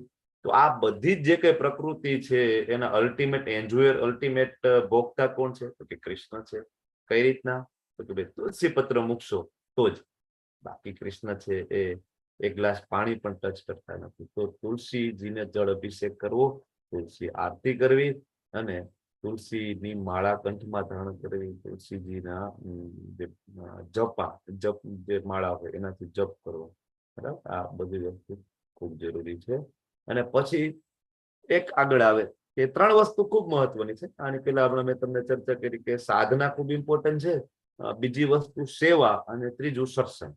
હવે આપણે સેવા તો તમે બધા કરો છો, કંઈક ને કંઈક સેવા થશે, અને ન થતી હોય તો જોડાવ, વોલેન્ટિયર સેવામાં જોડાવ. બરાબર. એડમિન કોર્સની સેવા છે, આ બધી સેવા કરી શકાય. ઘરે ઠાકોરજીને ભોગ લગાડી શકાય, આ બધી સેવા છે. પછી સત્સંગ. સત્સંગ તો આપણે બધા કરી રહ્યા છીએ. તો હવે એક વસ્તુ ઘટે છે આની અંદર, સાધના. સાધના, સેવા અને સત્સંગ એ ભક્તિના મુખ્ય 3 પાયા છે. સાધના, સેવા અને સત્સંગ. આજે સત્સંગની અંદર પાછું શાસ્ત્ર ઇન્ક્લુડ છે. ઘણા બધા એમ કે આમાં શાસ્ત્ર નથી, પણ સત્સંગ છે ત્યાં શાસ્ત્રની જ વાતો થાય છે. તો શાસ્ત્ર ઓલરેડી સત્સંગમાં ઇન્ક્લુડ છે. એટલે ઘણી વખત એવું પણ કે છે શાસ્ત્ર, સેવા અને સાધના આ રીતના પણ થાય, સાધના, સેવા અને સત્સંગ આ રીતના પણ થાય. તો એમાં જે સાધના છે એ ખૂબ જ ઇમ્પોર્ટન્ટ છે. હમણાં તમને કીધું એમ સાધના ચાર્ટ ભરવાનો છે. અદ્ભુત જીવન પરિવર્તન કરવા માટે ખૂબ જ જરૂરી છે. અને હજારો અને લાખો માણસોના જીવન છે સાધના ચાર્ટ સબમિટ કરીને, ભરીને, કન્ટિન્યુઅસ એના ઉપર વોચ કરીને જીવન છે આ ચેન્જ થયા છે. તમારે બધા સાધના ચાર્ટ ભરવાનો છે. શીલ પ્રભુપાદજીના પુસ્તકો વાંચવાના છે. કઈ રીતના વાંચવાના છે આમાં ખૂબ ડિટેલમાં આપેલું છે. આ પીડીએફ છે એ તમને તમારા ગ્રુપમાં લેવલ 2 માં હું શેર કરીશ, તમે વાંચજો. બરાબર. વિનમ્ર દ્રષ્ટિકોણ આપણો હોવો જોઈએ, પવિત્ર જગ્યા, શાંત જગ્યા. શરૂઆતમાં કદાચ આ પોસિબલ ના બને ને, નહીં, પ્રભુજીએ કીધું પવિત્ર જગ્યા હોય ને તો ભગવદ ગીતા વાંચીશ. નહીં, તમે ગમે ત્યાં વાંચો ભાઈ. અત્યારે ભગવદ ગીતા લઈ લો, તમારી બેગમાં રાખો, તમે કારમાં છો, બરાબર, તમે ઓફિસમાં છો, વોટ એવર, ગમે તે જગ્યા છે તે ભગવદ ગીતા સાથે લઈ જઈ શકાય. બરાબર. એક વોશરૂમ, ટોયલેટ, બાથરૂમ સિવાય તમે ગમે તે ભગવદ ગીતાને લઈ જાઓ. બરાબર. ગમે તે તમે માળાને લઈ જાઓ અને જપ કરો. બરાબર છે. અને પ્રાર્થના કરો વાંચતા પેલા, મંગલાચરણ વાંચો. બરાબર. અને પ્રાર્થના કરો કે જે શિલ પ્રભુપાદજી જે અલ્ટિમેટ જે બધાને આપવા માંગે છે, શું આપવા માંગે છે? તો કે જે તમોગુણ અને રજોગુણમાં ડૂબેલા બધા જીવો છે ને એને પેલા સત્વગુણમાં લઈ જવાની વાત છે. ઇસ્કોનનો જે મેઇન હેતુ શું છે? તો કે ભાઈ પેલા તો જે પશુ છે એને પશુમાંથી મનુષ્ય બનાવવાના છે. 4 નિયમ એના માટે છે. ઘણા બધા એમ કે હું તો 4 નિયમ પાડું છું, બહુ મોટો ભક્ત છું. નહીં, 4 નિયમ ભક્ત માટે છે ને. 4 નિયમ તો પશુમાંથી તમને ખાલી માણસ જ બનાવ્યા છે, બરાબર? પછી તમે જયારે 16 રાઉન્ડ કરો છો, મંગલા આરતી કરો છો, બરાબર, ત્યારે તમે ભક્તિમાં આગળ વધો છો, ત્યારે તમે સાધુ શાસ્ત્રનો સંગ કરો છો, બરાબર? ખૂબ જ ઇમ્પોર્ટન્ટ છે. કઈ રીતના વાંચવું જોઈએ આ બધું તેની અંદર તમને આખું આ ડિટેલ તમને મોકલાવું છે.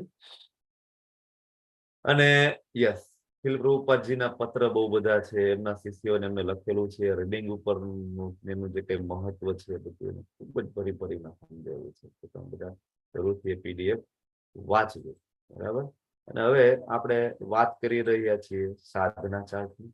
તો સાધના ચાર્ટ છે, જિજ્ઞેશ દરબારજી છે, એમની સ્ક્રીન છે, તમારી સાથે શેર કરશે અને તમને સમજાવશે કે કઈ રીતના આપણે સાધના ચાર્ટ કરવાનું છે.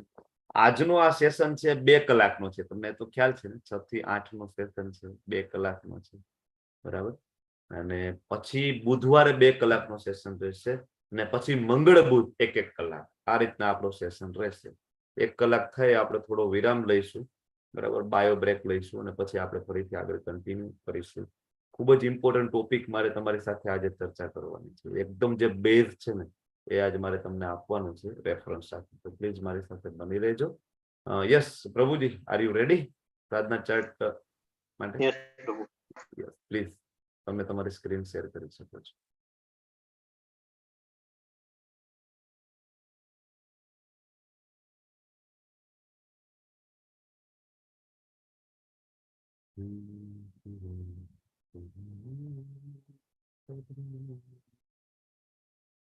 ઓકે, હરે કૃષ્ણ પ્રભુ. સ્ક્રીન દેખાય છે ને મારી? યસ યસ યસ પ્રભુ. ઓકે. તો ચેટ બોક્સમાં એક સેમ્પલ મોકલ્યું છે મેં સાધના ચાર્ટનું. આ ઓરિજિનલ સાધના ચાર્ટ નથી. ઓરિજિનલ સાધના ચાર્ટ આપણા ક્લાસ ચાલુ થશે વેડનેસડે, ત્યારે હું મૂકીશ. પણ પ્રોસિજર સેમ છે કે કેવી રીતે ભરવાનું છે. તો સૌથી પહેલા ક્લિક કરું છું.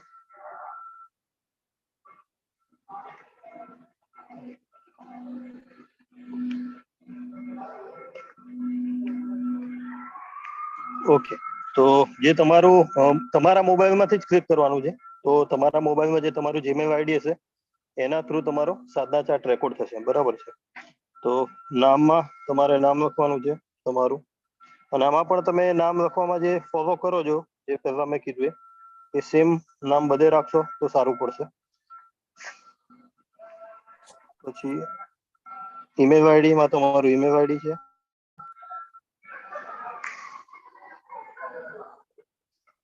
ફોન નંબરમાં તમારો મોબાઈલ.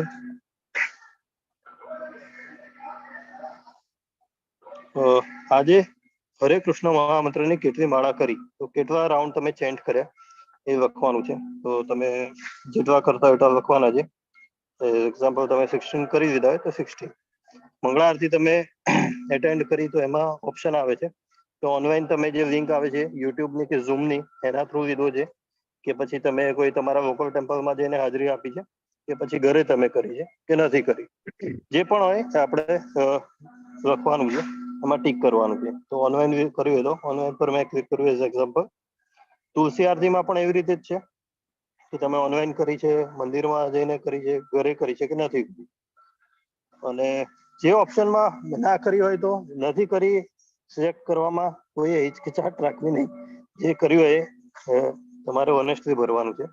તો અહીંયા ઓનલાઈન આજે કઈ પુસ્તક વાંચી તમે, તો નેમ ઓફ બુક છે. તો તમે જે પણ બુક વાંચી હોય, Bhagavad Gita as it is કે તમે જે પણ ભાગવતમ, એનું નામ લખવાનું છે.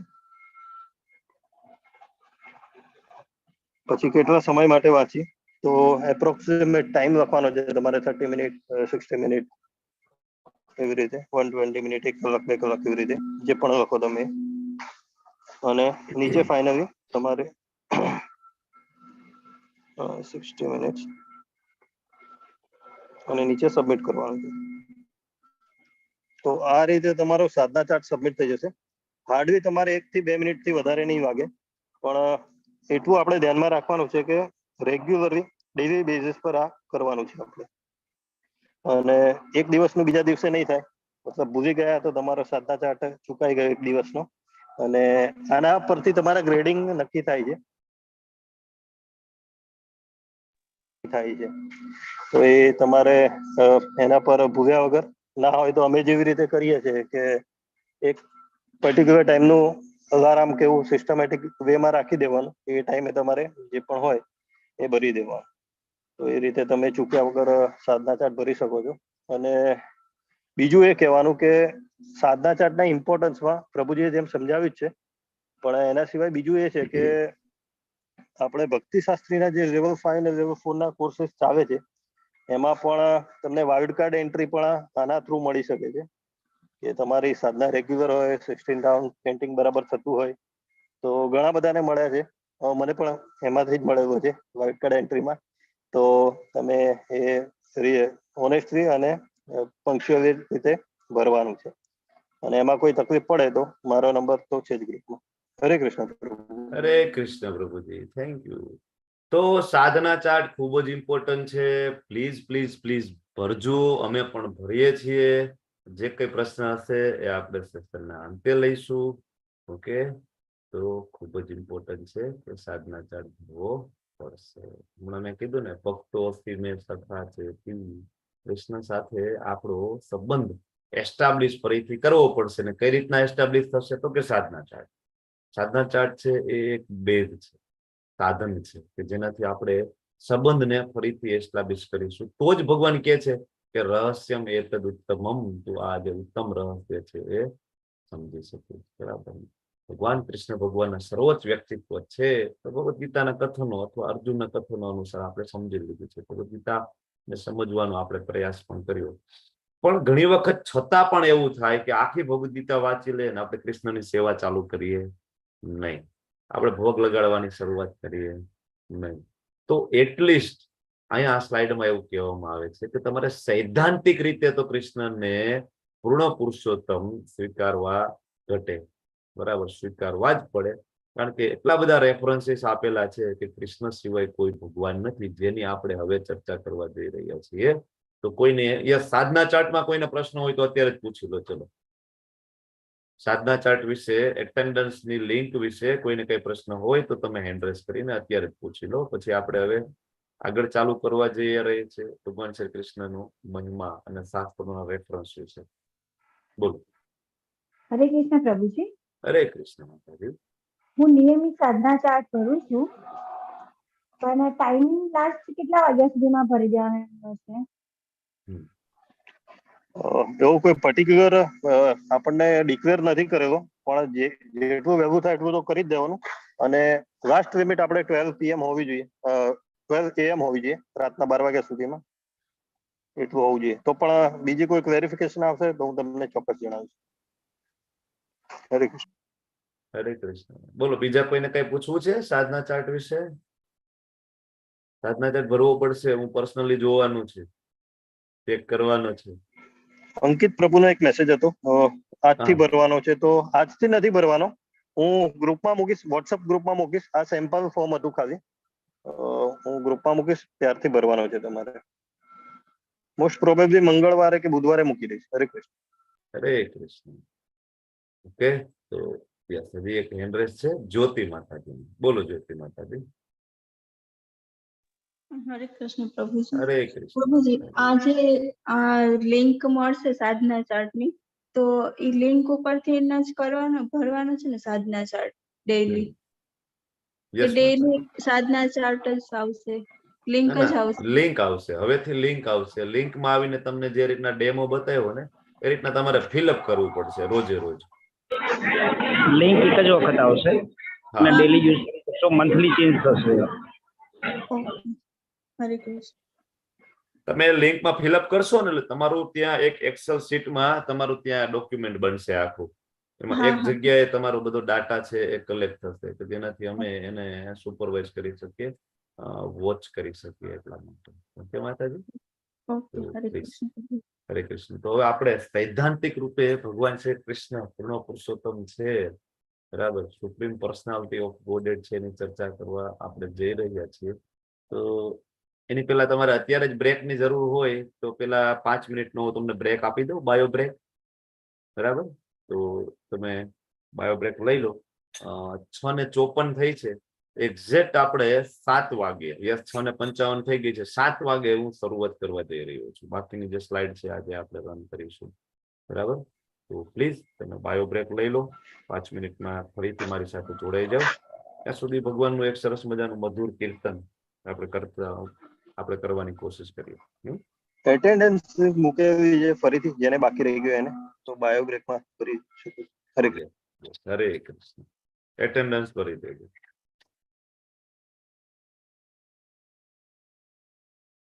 હરે કૃષ્ણ હરે કૃષ્ણ કૃષ્ણ કૃષ્ણ હરે હરે, હરે રામ હરે રામ,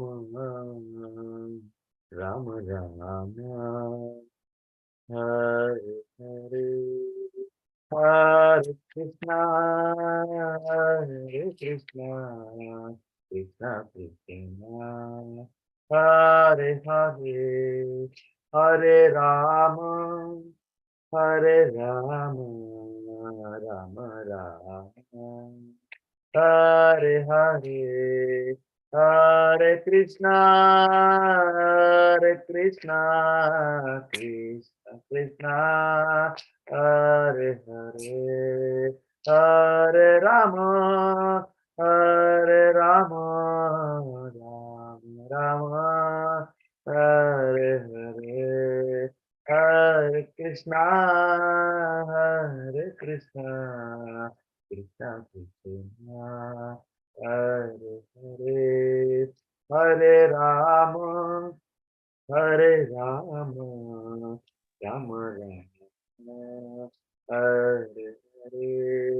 હરે કૃષ્ણ કૃષ્ણ કૃષ્ણ હરે હરે, હરે રામ રામ રામ હરે હરે, હરે કૃષ્ણ કૃષ્ણ કૃષ્ણ હરે હરે, હરે રામ રામ રામ હરે હરે, હરે કૃષ્ણ કૃષ્ણ કૃષ્ણ હરે હરે, હરે રામ રામ રામ હરે હરે, હરે કૃષ્ણ કૃષ્ણ કૃષ્ણ હરે હરે, હરે રામ રામ રામ હરે હરે, હરે કૃષ્ણ કૃષ્ણ કૃષ્ણ હરે હરે, હરે રામ રામ રામ હરે હરે, હરે કૃષ્ણ કૃષ્ણ કૃષ્ણ હરે હરે,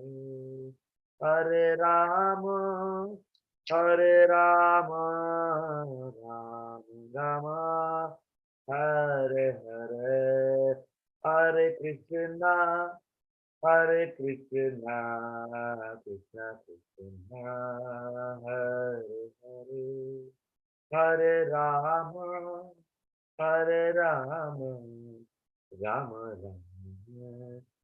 હરે હરે, હરે કૃષ્ણ કૃષ્ણ કૃષ્ણ હરે હરે, હરે રામ રામ રામ હરે હરે, હરે કૃષ્ણ કૃષ્ણ કૃષ્ણ હરે હરે, હરે રામ રામ રામ હરે હરે, હરે કૃષ્ણ કૃષ્ણ કૃષ્ણ હરે હરે, હરે રામ રામ રામ હરે હરે, હરે કૃષ્ણ કૃષ્ણ કૃષ્ણ હરે હરે, હરે રામ રામ રામ હરે હરે.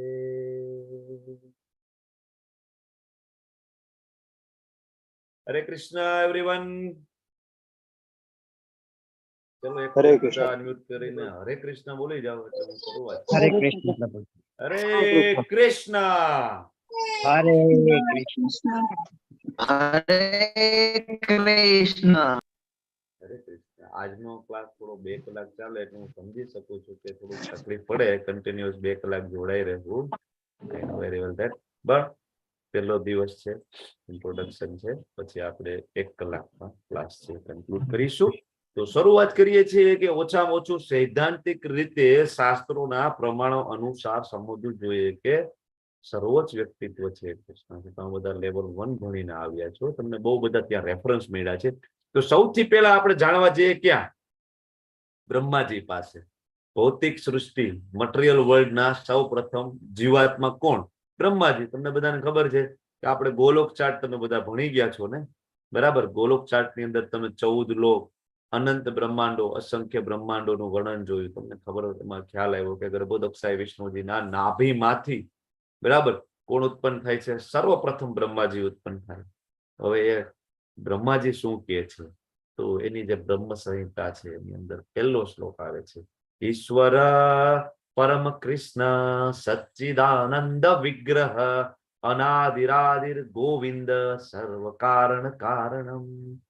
ઈશ્વર, અને એ પણ કેવા? તો કે પરમ ઈશ્વર કોણ છે? તો બ્રહ્માજી બહુ ક્લિયરલી કહે છે કે કૃષ્ણ. બરાબર. કેવા છે? તો કે સત, ચિત અને આનંદ. સત એટલે શાશ્વત, ચિત એટલે જ્ઞાન, એટલે આનંદ એટલે આનંદ, બરાબર. અને ભગવાન નું સ્વરૂપ છે સચ્ચિત અને આનંદ, એવું ભગવાનનું સ્વરૂપ છે. ભગવાન નિરાકાર નથી.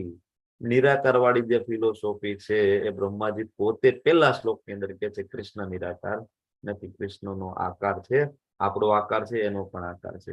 અને જેના કોઈ આદિ નથી, બધાના જે આદિ છે એવા અનાદિર આદિર કોણ? ગોવિંદ. ફરીથી ભગવાન કૃષ્ણ. એક શ્લોકની અંદર 2 વખત બ્રહ્માજી એમ કે છે કે કૃષ્ણ છે જ ભગવાન છે, સર્વ કારણોના કારણ છે, અને આવા ગોવિંદને હું ભજું છું. આપણને બધાના ડાઉટ છે. આપણે બધાને એમ થાય કે ભાઈ આ ભગવાન છે, આ ભગવાન છે, આ ભગવાન છે, કા ભગવાન છે. તો બ્રહ્માજીથી તમને વધારે ઓથેન્ટિક સોર્સ ક્યાંથી મળી શકે એ મને કહો. 4 વેદો ક્યાંથી આવે છે? બ્રહ્માજીમાંથી. બધા ઉપનિષદો, પુરાણો, બધું ત્યાંથી આવે છે. બધું જ્ઞાનનો સોર્સ અલ્ટિમેટ બ્રહ્માજી. બ્રહ્માજીના હૃદયમાં જ્ઞાન કોણ પ્રગટ કરે છે? તો શ્રીમદ ભાગવતમ સ્કંદ 1 અધ્યાય 1 શ્લોક 1, તેને બ્રહ્મ હૃદય આદિ કવયે. શ્લોકની બીજી લાઈન છે કે બ્રહ્માજીના હૃદયમાં કોણ વેદોનું જ્ઞાન આપે? કૃષ્ણ કે હું આપું છું. વેદવ્યાસજી લખે છે, બરાબર. એ બ્રહ્માજી આપણને કે છે કે ભગવાન છે કૃષ્ણ છે. ઈશ્વર પરમ કૃષ્ણ સચ્ચિદાનંદ વિગ્રહ અનાદિરાદિર ગોવિંદ સર્વ કારણ. હવે આપણે બ્રહ્માજી પછી, બરાબર, ક્યાં જઈએ? બરાબર, બીજો એક ઓથેન્ટિક સોર્સ પાસે લઈ જાવ તમને. ક્યાં? શિવજી. મહાદેવ શું કહે છે? મહાદેવ પદ્મ પુરાણની અંદર માતા પાર્વતીજી પૂછે છે શિવજીને, ભાઈ તમે તો દેવોના દેવ છો, મહાદેવ છો, છતાં તમે સતત ધ્યાનમાં બેઠા હોય, સતત તમે તમારી યોગમાં તમે ખોવાયેલા હોય, તમે કોનું જપ કરી રહ્યા છો? તમે આટલું બધું કોનું નામ, કોનું તમે તપ કરી રહ્યા છો? બરાબર. ત્યારે શિવજી એને કહે છે કે હું તો મારા રામ, મારા વિષ્ણુ, મારા કૃષ્ણના નામના જપમાં સતત લીન હોઉં છું. રામ, કૃષ્ણ, વિષ્ણુમાં તફાવત નથી. તત્વોની દ્રષ્ટિએ વિષ્ણુ તત્વ છે, રામ અને કૃષ્ણમાં કોઈ તફાવત નથી. રામ અને વિષ્ણુમાં, વિષ્ણુ અને કૃષ્ણમાં કોઈ તફાવત નથી. પણ હા, લીલાની દ્રષ્ટિએ તફાવત છે. બરાબર. જાણીશું આજે આપણે આગળ ધીમે ધીમે હજી થોડું. તો એ શિવજી છે. પદ્મ પુરાણમાં માતા સતી, માતા પાર્વતીજીને શું કહે છે? તો કે આરાધના નામ સર્વેશામ વિષ્ણુ આરાધનામ પરમ. માતાજી પૂછે છે કે ભાઈ આરાધના સૌથી શ્રેષ્ઠ આરાધના તો તમારી હશે ને? શિવ ભક્તો હોય એ બધાને, એ બધા શું કે ભાઈ શિવ છે એ ભગવાન છે. ભગવાન તો નિરાકાર હોય, નિર્ગુણ હોય, નિરંજન હોય. તમે બુક ડિસ્ટ્રીબ્યુશનમાં જાઓ ને તો તમને આવા બધા અનુભવ થાય, અલગ અલગ માણસો તમને મળે અને આવી અલગ અલગ કેટલી ફિલોસોફીઓ સમાજની અંદર છે. આપણને એમ થાય કે ના ના કૃષ્ણને એક્સેપ્ટ કરવા, આપણે બધા એક્સેપ્ટ કરી લીધું, બધા એક્સેપ્ટ કરી લે, બહુ સરળ છે. પણ તમે જયારે સમાજમાં જાઓ ને તો તમને ખબર પડે કે માણસો કેવી કેવી ફિલોસોફીઓને લઈને બેઠા છે. અમુક છે ખાલી ધ્યાન યોગને પકડીને બેઠા છે. અમારા ગુરુ મહારાજ તો આવા છે ને અમારા ગુરુ મહારાજે તો નિરાકાર પછી આગળ દર્શન કરી લીધા છે અને અમને નિરાકારના દર્શન કરાવ્યા છે. આવા માણસો છે. નિરાકારના પાછા દર્શન કરાવે. નિરાકારના દર્શન કઈ રીતના થાય તો કે અમને કરાવ્યા છે અને અમે નિરાકાર માનીએ છીએ ભગવાનને. તો શિવજી એમ કે છે માતા પાર્વતીને કે આરાધના નામ સર્વેશામ, કે જે કઈ શ્રદ્ધા છે, જે કઈ આરાધના છે બધાઓની, એની અંદર સૌથી શ્રેષ્ઠ કોણ તો કે વિષ્ણુ. ભગવાન વિષ્ણુની જે આરાધના છે ને એ પરમ છે, એ કેવી છે? શ્રેષ્ઠ છે. અને હજી આગળ ઉમેરે છે મહાદેવ. શું ઉમેરે છે તો કે તસ્માત પરતરમ દેવી. હજી આગળ વધે છે ભાઈ એના કરતા પણ જો શ્રેષ્ઠ કોઈની પૂજા હોય, આરાધના હોય તો કે કોની? તો કે તદીયાનામ સમર્ચન. તદીયાનામ સમર્ચન એટલે કે ભાઈ એના જે અનુયાયીઓ છે, એના જે ભક્તો છે ને એની જે સેવા કરવી, એની પૂજા કરવી તો એના કરતા શ્રેષ્ઠ છે. શું કામ? તો કે કૃષ્ણને ખૂબ ગમે છે. શું કામ આપણે ભગવદ ગીતાનો ક્લાસ ચાલુ કરતા પહેલા મંગલાચરણ લઈએ છીએ? શું કામ ભગવાનના ભક્તોને યાદ કરીએ છીએ? શું કામ આપણે મંદિરમાં જઈએ ને પહેલા શિલા પ્રભુપાદજીને આપણે દંડવત પ્રણામ કરીએ છીએ? કૃષ્ણને ખૂબ ગમે છે. ઘણા બધા મિથ્યા અહંકારમાં ડૂબેલા માણસો હોય ને, મંદિરમાં જાય ને સાધુ સંતોને પગે ના લાગે, સીધા કૃષ્ણ આગળ જઈને આ રીતના ઉભા રહ્યા અને દર્શન કઈ રીતના કરે? સીધા ભગવાનની આંખમાં આંખ મિલાવીને. દર્શન કરવાની પદ્ધતિ નથી, વૈદિક પદ્ધતિ આ નથી. તમને બધાને ખબર છે કઈ રીતના દર્શન કરવા જોઈએ મંદિરમાં જઈને? બોલો. હેન્ડ રેસ કરવો જોઈએ. કઈ રીતના દર્શન કરીશું? આપણે મંદિરમાં જઈશું, ઠાકોરજીના દર્શન કઈ રીતના કરીશું? ચલો, બહુ બેઝિક પ્રશ્ન છે. જો બધા હેન્ડ રેસ કરવાના છે, લેવલ 2 માં તમે બધા છો, આ લેવલ 1 નથી. તમારે બધા વિડીયો ઓન કરવાના છે, તમને જેવું આવડે એવું તમારે બોલવાનું છે. બરાબર છે? યસ. એવું નથી કે હું 1-2 જણાને પૂછું એટલે બાકી તમે હેન્ડરેસ ના કરો. તમે હેન્ડરેસ કરો તો મને એટલીસ્ટ ખ્યાલ આવે કે તમને બધાને ખબર છે. જો અત્યારે 38 પાર્ટિસિપન્ટ છે, એમાં માત્ર હેન્ડરેસ 7 જણાના છે. તો મને એમ થાય કે બાકીનાને એ પણ નથી ખબર કે દર્શન કઈ રીતના કરવાના છે. તો મને ખ્યાલ આવે કે મારે ક્લાસ ચાલુ ક્યાંથી કરવાનું છે. પાછું મારે લેવલ 1 માં જઈને પાછું અત્યારે સ્ટાર્ટ કરવાનું છે, કારણ કે બેઝ તો મારે ક્લિયર કરવો પડશે ને લેવલ 2 નું. તો એટલા માટે મારે તમારા હેન્ડરેસની જરૂર છે. પ્લીઝ તમે ઇન્વોલ્વ થાઓ. યસ. સંજય પ્રભુ ફ્રોમ સુરત, પ્લીઝ તમે બોલશો કઈ રીતના દર્શન કરીશું ઠાકોરજીના? દંડવત પ્રણામ કરીને. દંડવત પ્રણામ કરી. એક્ઝેક્ટલી. ખૂબ સરસ. જ્યોતિજી તમે અનમ્યુટ કરીને બોલો કઈ રીતના આપણે ભગવાનના દર્શન કરીશું? હરે કૃષ્ણ. હરે કૃષ્ણ. દંડવત પ્રણામ કરીને અને ભગવાનના ચરણોથી એમને નમસ્કાર કરીને. ખૂબ સરસ, ખૂબ સરસ. દિગ્નેશજી તમે અનમ્યુટ કરીને બોલો કઈ રીતના આપણે દર્શન કરીશું? હરે કૃષ્ણ પ્રભુજી. હરે કૃષ્ણ. સાષ્ટાંગ દંડવત અને ચરણોથી ભગવાનને પ્રણામ કરતા કરતા ઉપર ભગવાન ઉપર તરફ જવાનું અને વિગ્રહના પણ દર્શન કરવાના, ધ્યાનથી જોવાનું કે ભગવાન શું શું એમને પહેરેલા છે આજુ, એવી રીતે. ખૂબ સરસ, ખૂબ સરસ. હરે કૃષ્ણ. હરે કૃષ્ણ. યસ. બાપુ શ્રી અમરસિંહજી આપ શું ઉમેરવા માંગો છો? હરે કૃષ્ણ પ્રભુજી. હરે કૃષ્ણ. દંડવત પ્રણામ કરીને ચરણોથી તેમનું છેક શિર સુધીનું વિહલાવલોકન કરીને અને પૂરા ધ્યાનથી અને મનનથી આપણે દર્શન કરવા જોઈએ. હરી બોલ. ખૂબ સરસ. જો આપણે લેવલ 1 કરીએ શાસ્ત્ર વાંચિત થવું પડે. બાકી બધા જનરલી જો હું તમને મારી જ વાત કરું, જયારે હું ઇસ્કોનમાં નહોતો મંદિરે જાય શું કરી ખબર છે? મંદિરે જઈ ભગવાનની સામે જઈ હાથ જોડીને આંખો બંધ કરી દેવાની. ભગવાન, અરે આંખો બંધ કરીને દર્શન કરવા તો પછી ઘરે જ કરી લેવાના હતા ને, મંદિરમાં આવવાની જરૂર જ નથી. બરાબર ને? આંખો બંધ કરીને જો આપણે ખરેખર ઠાકોરજીના દર્શન કરી શકતા હોત, એટલી બધી આપણામાં શુદ્ધતા હોત તો મંદિરે આવવાની જરૂર જ નથી ભાઈ. મંદિરે જઈને આંખો ખુલ્લી રાખીને દર્શન કઈ રીતના કરવાના? જાતા હોય પેલા ગુરુ મહારાજને પ્રણામ કરવાના. પેલા તો મંદિરમાં એન્ટર થાવ ને પેલા ત્યાં જ તમારે પાંચાંગ પ્રણામ કરવાના, જેટલા વૈષ્ણવ હોય તેના દર્શન કરવાના. આગળ જઈએ ગુરુ મહારાજના દંડવત પ્રણામ કરવાના. આગળ જઈએ બરાબર, પછી ઠાકોરજીના દંડવત પ્રણામ કરી પછી ઉભા થઈને સૌથી પહેલા દ્રષ્ટિ પડવી જોઈએ એના અંગૂઠા ઉપર, ઠાકોરજીના અંગૂઠા ઉપર ચરણ કમળ. ત્યાંથી ધીમે ધીમે ધીમે ધીમે ઉપર આવવાનું, નાભી, ત્યાંથી ઉપર આવીએ વક્ષસ્થળ, અને પછી ભગવાનના મુખ કમળ ઉપર આવવાનું, પછી એના દર્શન કરવાના. ઝીણું ઝીણું બધું દર્શન કરવાનું. ઘણા બધા દર્શન કરીને બહાર આવે, તમે પૂછો ભગવાને કેવા કલરના વાઘા પહેર્યા હતા, ખબર નથી. મતલબ શરીર તો ગયું, મન ના ગયું. તો આખી ભગવદ ગીતામાં કૃષ્ણ કહે છે મન મના ભવ મદ ભક્તો મચ્ચિતા સર્વ દુર્ગાણી, મારામાં ચિત્ત, મારામાં મન, મારામાં બુદ્ધિ. આપણે તો શરીરનો કોથળો લઈને જઈએ છીએ, મન તો ક્યાંય ફરતું હોય ભાઈ. તો મન લઈને જવાનું. ઓકે, તો અહીંયા શિવજી આપણને કહે છે. બહુ બધા શિવજીના શ્લોક છે, બધા મેં શ્લોક અહીંયા રેફરન્સ નથી આપ્યા. આજે શ્લોક છે પદ્મ પુરાણનો છે, 6.253.176 પદ્મ પુરાણનો શ્લોક છે. પદ્મ પુરાણમાં બહુ બધા શ્લોક છે, એમાંનો એક શ્લોક છે માતા પાર્વતીજીને શિવજી છે જ્ઞાન આપી રહ્યા છે. બરાબર. પછી ભગવાન કૃષ્ણનો જન્મ અને પ્રવૃત્તિઓ તેમની સર્વોપરિતા આપણે સાબિત કરીએ તો ભગવાન કૃષ્ણ પોતે જ ભગવદ ગીતામાં આવીને કહે છે, શું કહે છે? જન્મ કર્મ ચ મે દિવ્યમ એવમ યો વેતિ તત્વતઃ ત્યક્તા દેહમ પુનર્જન્મ નેતિ મામેતિ સોર્જુન. કોઈ માણસ ખાલી આટલું જાણી લે ને કૃષ્ણનો જન્મ અને કૃષ્ણના કર્મ છે દિવ્ય છે. ભગવાનનો જન્મ થતો નથી, કૃષ્ણનો જન્મ થતો નથી. ઘણા બધા એમ કે તો જન્માષ્ટમી તમે બધા ઉજવો છો. જન્માષ્ટમી ઉજવે છે, ભગવાન છે લીલા કરવા માટે આવે છે. શું કામ? તો કે એના ભક્તોને એમની લીલાઓનું આસ્વાદન થાય એટલા માટે ભગવાન આવે છે, વારંવાર આવે છે. શું કામ આવે? ભગવાનનો જન્મ નથી થતો. આખી ભગવદ ગીતામાં વારંવાર કહે છે. ભગવદ ગીતા આ પૃથ્વી ઉપર ક્યારથી છે? બોલી જાઓ ચલો. ભગવદ ગીતા આ પૃથ્વી ઉપર ક્યારથી છે? બોલો. યસ, જિગ્નેશ પ્રભુજી બોલો. હરે કૃષ્ણ પ્રભુજી. હરે કૃષ્ણ. ભગવાન કૃષ્ણે સૌ પ્રથમ ઘણા વર્ષો પહેલા વૈશ્વાનર સૂર્ય હતા, વિવસ્વાન,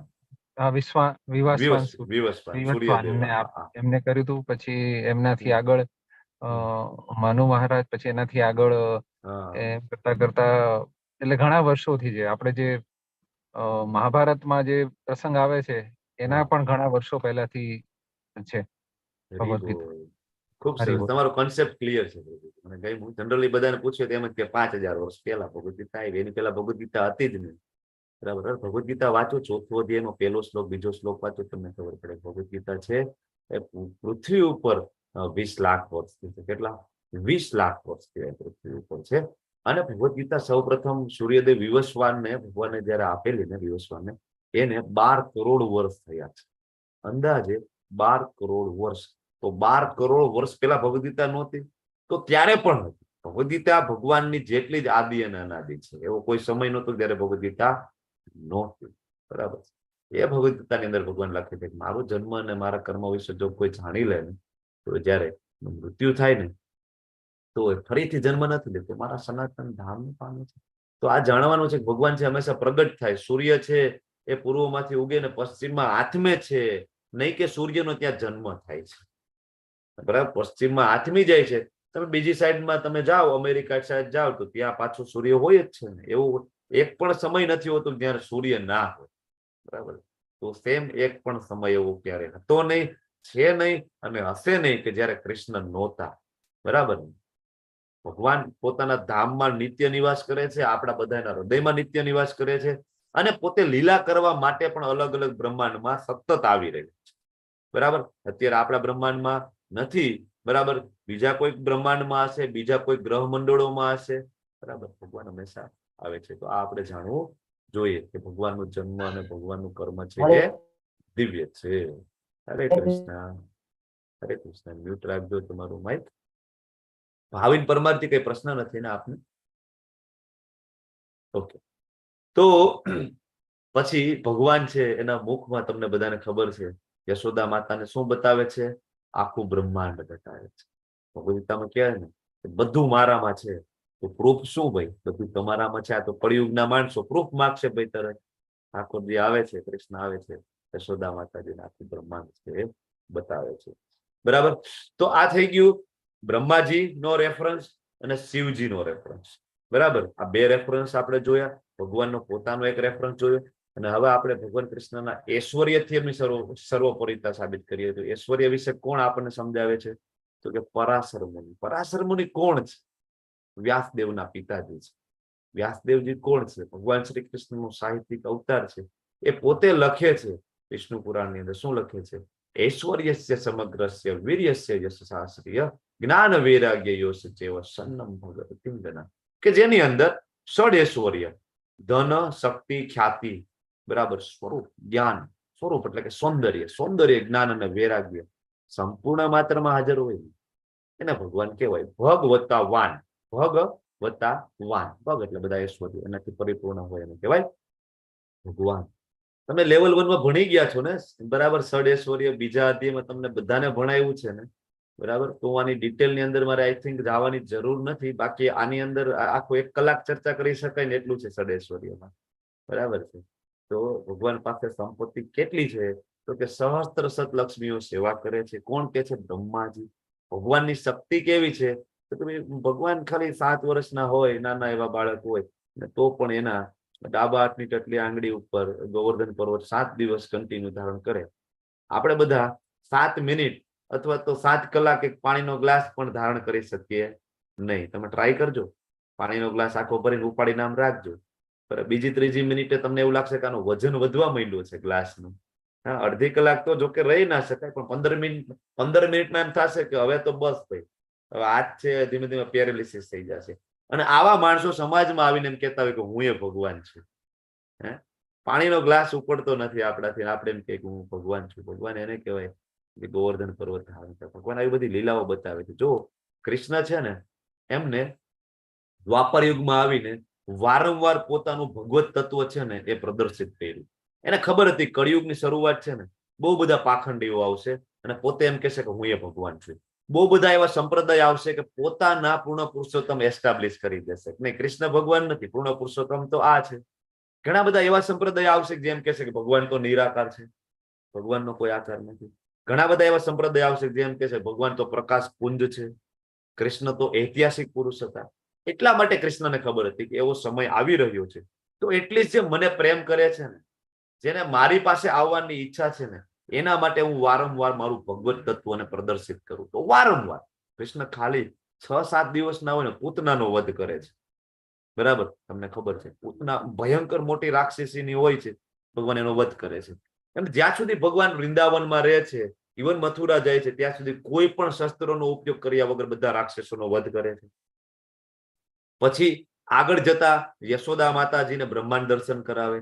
આગળ જતા યુદ્ધ પૂર્વે દુર્યોધનને એક નાનું કહેવાય કે વિશ્વરૂપ દર્શન કરાવે, મિની વિશ્વરૂપનું દર્શન કરાવે છે દુર્યોધનને, બરાબર?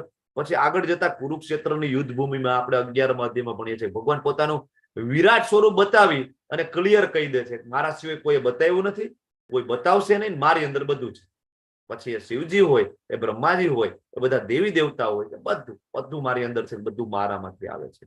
એ જ ભગવાન 10મા અધ્યાયના 8મા શ્લોકમાં ક્લિયરલી કહી દે છે કે અહમ સર્વસ્ય પ્રભવો મત સર્વમ પ્રવર્તતે, કે બધાનું ઉત્પત્તિ કરતા હું છું. મત સર્વમ પ્રવર્તતે, કે એ ચલાયમાન થાય છે એ પણ મારા કારણે થાય છે.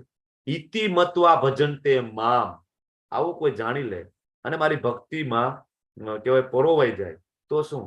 બુદ્ધા ભાવ સંબંધિત, એ બુદ્ધિશાળી માણસ છે, બરાબર?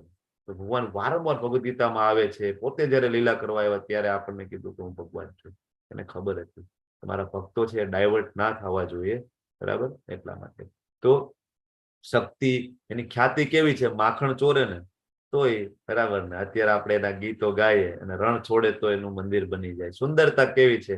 તો કે કંદર્પ કોટી કમનીય વિશેષ શોભમ. કંદર્પ કોટી એટલે કરોડો કામદેવ મોહિત થઈ જાય ને એવી કૃષ્ણની સુંદરતા છે. જ્ઞાન કેવું છે? તો કે ભાઈ હમણાં મેં કીધું એમ કે શ્રીમદ ભાગવતમ ના સ્કંદ પહેલા અધ્યાય પહેલો શ્લોક પહેલોમાં ભગવાન છે એ બ્રહ્માજીના હૃદયમાં વેદોનું જ્ઞાન આપે છે. ઘણા બધા એમ કે ના અમને વિશ્વાસ નથી, તો ભગવાન ફરીથી ભગવદ ગીતામાં આવીને પણ કે છે 15.15 કે વેદેશ્ચ સર્વેર અહમ એવ વેદ્યો, બરાબર? વેદાંતકૃત વેદવિત એવ ચ અહમ. ભાઈ વેદો મેં આપેલા છે, વેદાંતકૃતનું સંકલન કરતા હું જ, અને વેદો વાંચીને તારે જાણવાનું અલ્ટિમેટલી મને જ, બરાબર? ભગવદ ગીતામાં આપણને કન્ક્લુઝન આપે. ને આ બધું હોય સાથે ત્યાગ હોય ને, ખૂબ જ મહત્વનું છે. એક ઝટકે ભગવાન વૃંદાવન છોડી દે, મથુરા છોડી દે, દ્વારકા આવી જાય છે. બરાબર, બધું છે. પ્રભુ શ્રી રામ બીજા દિવસે રાજ્યાભિષેક થવાનો હોય પ્રભુ શ્રી રામનો, અને એક જ આદેશ મળે છે, બરાબર, એક વચન પાડવા માટે વનવાસ જતા રહે છે. એ ભગવાન છે. બધું હોય ને સાથે હોવું જોઈએ. આપણામાં તો થોડીક સુંદરતા હોય, થોડીક સંપત્તિ હોય, થોડું જ્ઞાન હોય, થોડુંક બળ હોય, પણ આ બળ પણ આપણે ક્ષીણ થાય, સુંદરતા પણ ક્ષીણ થાય, સંપત્તિ સારા સારાની ક્ષીણ થઈ ગઈ છે. અને કેટલાય જ્ઞાનીઓના જ્ઞાન છે અલ્ટિમેટલી ખોટા પડ્યા છે. સારી સારી થિયરીઓ, સારા સારા વાદ, લાઈક ડાર્વિનનો ઉત્ક્રાંતિવાદ, અત્યારે એના સાયન્ટિસ્ટો એમ કે છે કે ભાઈ એ એપ્લિકેબલ નથી, તો ખોટો છે. આવો તો કેટલાય છે, કેટલાય વાદ વિવાદો આવા વાદ આવે, એટલે જ એને વાદ કહેવાય, કે જે સાબિત નથી થયો. આવો કેટલાય વાદ છે. બરાબર, આ તો બધા વાદ લઈને આવે છે. ધારો કે કોઈએ ગુરુત્વાકર્ષણ બળની શોધ કરી છે, પણ એ તો તમે રેફરન્સ આપ્યો છે. શોધ કરી છે, તમે ગુરુત્વાકર્ષણ એસ્ટાબ્લિશ નથી કર્યું. તમે શોધ નહોતી કરી ને પેલા પણ ગુરુત્વાકર્ષણ બળ હતું. એવું નથી કે તમે લઈને આવ્યા છો, તમે એસ્ટાબ્લિશ કર્યું છે. તો આપણે તો આ થોડું જ્ઞાન છે, આપણે એમ થાય કે આપણી પાસે જ્ઞાન છે, ખ્યાતિ, આપણે થોડી ખ્યાતિ મળે, પણ એવી ખ્યાતિ પણ ધીમે ધીમે ધીમે ધીમે વિસરાઈ જાય છે. પણ ભગવાન છે ત્રેતાયુગમાં આવ્યા ને, ભગવાન નરસિંહદેવ છે સતયુગમાં આવ્યા ને, આજ પણ યાદ રહે છે પ્રહલાદ મહારાજ, આજ પણ આપને યાદ રહે છે નરસિંહદેવ. આજ પણ એની કથા ચાલે તો આપણે એમ થાય કે હમણાંની ઘટના હશે, પ્રહલાદ મહારાજ હજી હમણાં થઈ ગયા, આપણને એવું લાગે ને. બરાબર, અને ત્યાગ, બરાબર, તો આ બધું થોડું થોડું આપણી પાસે હોય, પણ સંપૂર્ણ માત્રામાં કોની પાસે છે? ભગવાન પાસે. આ બધું હોય ને તો એને કહેવાય ભગવાન. બરાબર, હવે ભગવાન કોણ છે? કે જે 6 ઐશ્વર્યોથી પરિપૂર્ણ છે. કેવી સુંદરતા છે, કેટલું બળ છે, કેવી ખ્યાતિ છે, કેટલું જ્ઞાન છે, જ્ઞાનનો સોર્સ કયો છે, સંપત્તિ કેવી છે, અને ત્યાગ કેટલો છે. બધી વસ્તુની આપણે ચર્ચા કરીએ. આને ભગવાન કહેવાય ને. બરાબર છે. આપણે તો લખપતિ હોય, બહુમાં બહુ તો અરબપતિ હોય, ખરબપતિ હોય, પણ આ તો પોતે લક્ષ્મીપતિ એકલા છે. બીજા કોઈ લક્ષ્મીપતિ હોય બતાવો મને. હા, એ આ લક્ષ્મીપતિ એકલા કૃષ્ણ છે, નારાયણ. બરાબર છે. અને એનું ઐશ્વર્ય કેવું છે. બરાબર, એના એક એક રંધ્રો. આ ફોટો તમને બધાને ખબર હશે ને, મહાવિષ્ણુજીનો ફોટો છે. મહાવિષ્ણુજી જયારે શ્વાસ બહાર કાઢે છે ત્યારે એના એક એક રોમકૂપોમાંથી અસંખ્ય બ્રહ્માંડોની ઉત્પત્તિ થાય છે. એ આ મહાવિષ્ણુ છે. તમને ખબર છે ને, બ્રહ્માજીનો એક દિવસ કેવડો છે? બ્રહ્માજીના એક દિવસ 24 અવર્સ એટલે આપણા કેટલા વર્ષ થાય? હરે કૃષ્ણ. હા, દિગ્નેશ પ્રભુજી બોલો. હરે કૃષ્ણ પ્રભુજી. હરે કૃષ્ણ. એક કલ્પ એમ એકમ છે, એટલે એક્ઝેક્ટ સમય મને યાદ નથી, પણ ઘણા વર્ષો થાય, કરોડોની સંખ્યામાં. બ્રહ્માજીનો એક દિવસ ને પછી એવી જ રીતે એક રાત. સાચા છો તમે, બરાબર છે, તમારો આન્સર સાચો છે. બીજા? હરે કૃષ્ણ પ્રભુજી બોલો. બીજા કોઈને કઈક નજીકથી જવાબ આપવો છે? યસ બોલો શોભા માતાજી. 832 કરોડ કે એવું કઈક, 836 કરોડ વર્ષ એવું કઈક છે. નજીક આવી ગયા છો એકદમ. એપ્રોક્સિમેટ 860 કરોડ વર્ષ એટલે બ્રહ્માજીની 24 કલાક થાય છે. બરાબર, 430 કરોડ વર્ષ એટલે બ્રહ્માજીનો ખાલી દિવસ છે. સવારે બ્રહ્માજી ઉઠે, ઓફિસમાં બેસે, સાંજે ઓફિસમાંથી બહાર જતા રહે, એટલે એના આપણા 860 કીધા ને પ્રભુજી? 860 છે એપ્રોક્સિમેટ. મને 36 નું મગજમાં હતું. 860. Okay okay. 430 કરોડ વર્ષ વીતી જાય આપણા, ત્યારે બ્રહ્માજીની સવારથી લઈને સાંજ પડે ત્યારે મિની પ્રલય આવે. બ્રહ્માજી જયારે સુવા જાય ને ત્યારે. બરાબર, સવારે ઉઠીને આવે, પાછા ઓફિસમાં આવી જાય, પાછા 14 બ્રહ્માંડો ની અંદર બધા જીવો છે એ સ્થાપિત થાય. બરાબર, ફરીથી 430 કરોડ વર્ષ, ફરી પાછા 430 કરોડ વર્ષ બ્રહ્માજી સુવા જાય. તો આવી રીતના 860 કરોડ વર્ષ બ્રહ્માજીની 24 કલાક, એને ગુણ્યા તમે 365 કરો, મલ્ટીપ્લાય બાય 365, એટલે બ્રહ્માજીનું એક વર્ષ થયું. અને એને મલ્ટીપ્લાય કરો બાય 100, બરાબર, તો બ્રહ્માજીને 100 વર્ષ થયા. આટલું બ્રહ્માજી જીવે છે. 300 બરાબર 860 કરોડ વર્ષ, એને ગુણ્યા 365 અને એને ગુણ્યા 100, આટલું જીવે છે. પણ આ બ્રહ્માજીનું જે આયુષ્ય જે છે એ વિષ્ણુજીના માત્ર શ્વાસને બહાર કાઢવાનું, શ્વાસને અંદર લેવાનું, એટલે એક બ્રહ્માજીનું આયુષ્ય પૂરું. બરાબર. અને આ મહાવિષ્ણુ છે એ ભગવાન શ્રી કૃષ્ણના પ્રથમ પુરુષ અવતાર છે ભૌતિક જગતમાં. કૃષ્ણ પોતે જ નથી આ, બરાબર, એમને એક વિસ્તાર છે, કૃષ્ણ કહી શકાય, પણ કૃષ્ણ પોતે સ્વયં તો ગોલોકધામમાં છે. તેનો વિસ્તાર છે, એની પાસે આટલી બધી શક્તિઓ છે. તમે વિચાર કરો, કૃષ્ણ છે કેટલા શક્તિના સ્વામી હશે. કેટલું ઐશ્વર્ય હશે એની પાસે, એટલા માટે આ પિક્ચર મૂકેલો છે. ભગવાન કે છે ને 5મા અધ્યાય 29મા શ્લોકમાં, ભોક્તારમ યજ્ઞ તપસા સર્વલોક મહેશ્વરમ, બધા લોક 14 લોક ઇન્ક્લુડિંગ એમાં કૈલાસ પણ આવી ગયું, એની અંદર બધા વૈકુંઠના ગ્રહો પણ આવી ગયા, અનંત બ્રહ્માંડો આવી ગયા. એની અંદર ભગવાન કહે છે કે બધાનો સ્વામી હું છું, અને બધા જે જીવો છે એના હૃદયમાં હું રહું છું. કઈ રીતના? તો કે એનો હિત કરતા મિત્ર બનીને હું રહું છું. અને આ કોઈ જો જાણી દે ને તો એ શાંતિને પામે છે. હવે આ બધું કરતા હશે તો ભગવાનને ખૂબ કષ્ટ પડતો હશે, એના પોતાના અંશોને મૂકે, એના વિસ્તારો મૂકે, અને ખૂબ મહેનત કરતા હશે સવારથી લઈને રાત સુધી. આપણે નાની એવી ફેક્ટરી ખાલી બનાવીએ તોય આપણે એમાં સવારથી લઈને રાત સુધી ઓતપ્રોત થઈ જાય, બરાબર, થાકીને લોથપોત થઈ જાય તોય આપણાથી મેનેજ ના થાય. કૃષ્ણને આવું થતું હશે? ભગવાન કે નહીં, હું તો મારા એક અંશ માત્રથી આ સમગ્ર બ્રહ્માંડને વ્યાપીને એને ધારણ કરું છું, મને આમાં કોઈ કષ્ટ નથી. ભગવાનના સંકલ્પ માત્રથી, ભગવાન ખાલી વિચારે કે સૃષ્ટિનું સર્જન, એટલે ત્યાં માયામાં ખળભળાટ ચાલુ થઈ જાય, માયા શક્તિમાં ખળભળાટ ચાલુ થઈ જાય, તરત સૃષ્ટિનું સર્જન ચાલુ.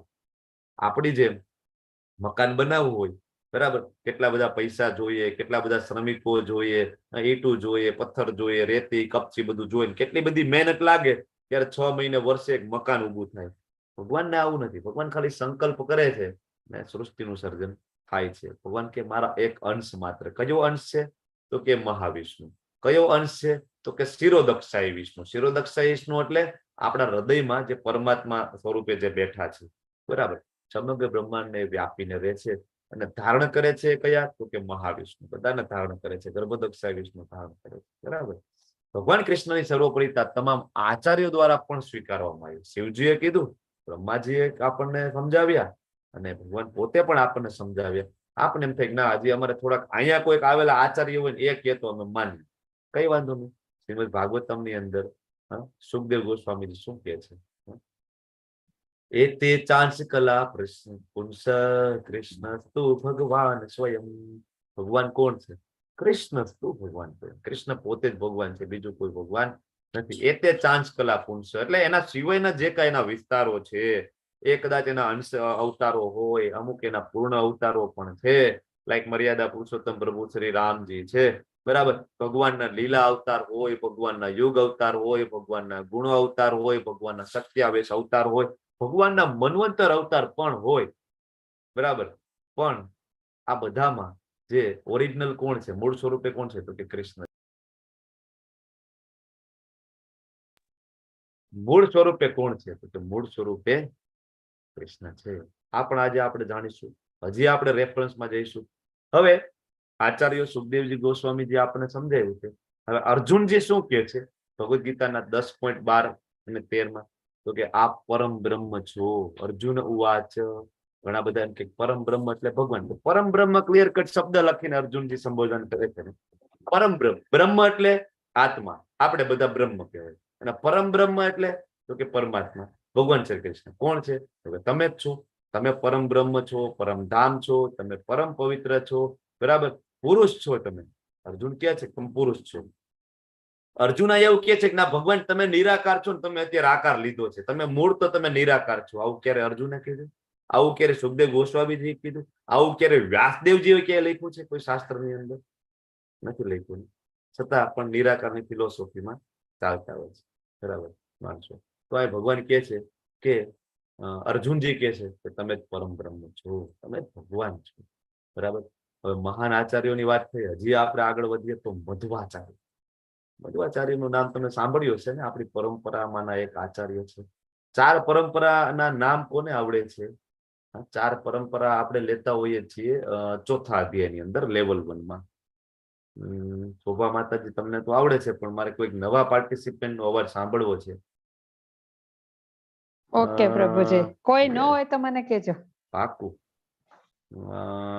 કોણ બોલશે? સંજય પ્રભુ ફ્રોમ સુરત, અથવા તો નીતુ જરીવાલા માતાજી, અથવા તો કૃપા પટેલજી ફ્રોમ આણંદ. તમે બોલશો કૃપા માતાજી? 4 સંપ્રદાય, 4 ઓથેન્ટિક યુનિવર્સિટી વર્લ્ડ ની અંદર જ્યાં આવેલી છે, જ્યાં કૃષ્ણનું જ્ઞાન પ્રાપ્ત થાય છે. નહીં? મીનાબેન રાવલ બોલી શકશો તમે? 4 ઓથેન્ટિક સંપ્રદાય કયા કયા છે? જેવા આવડે ને એવા બોલવાના છે.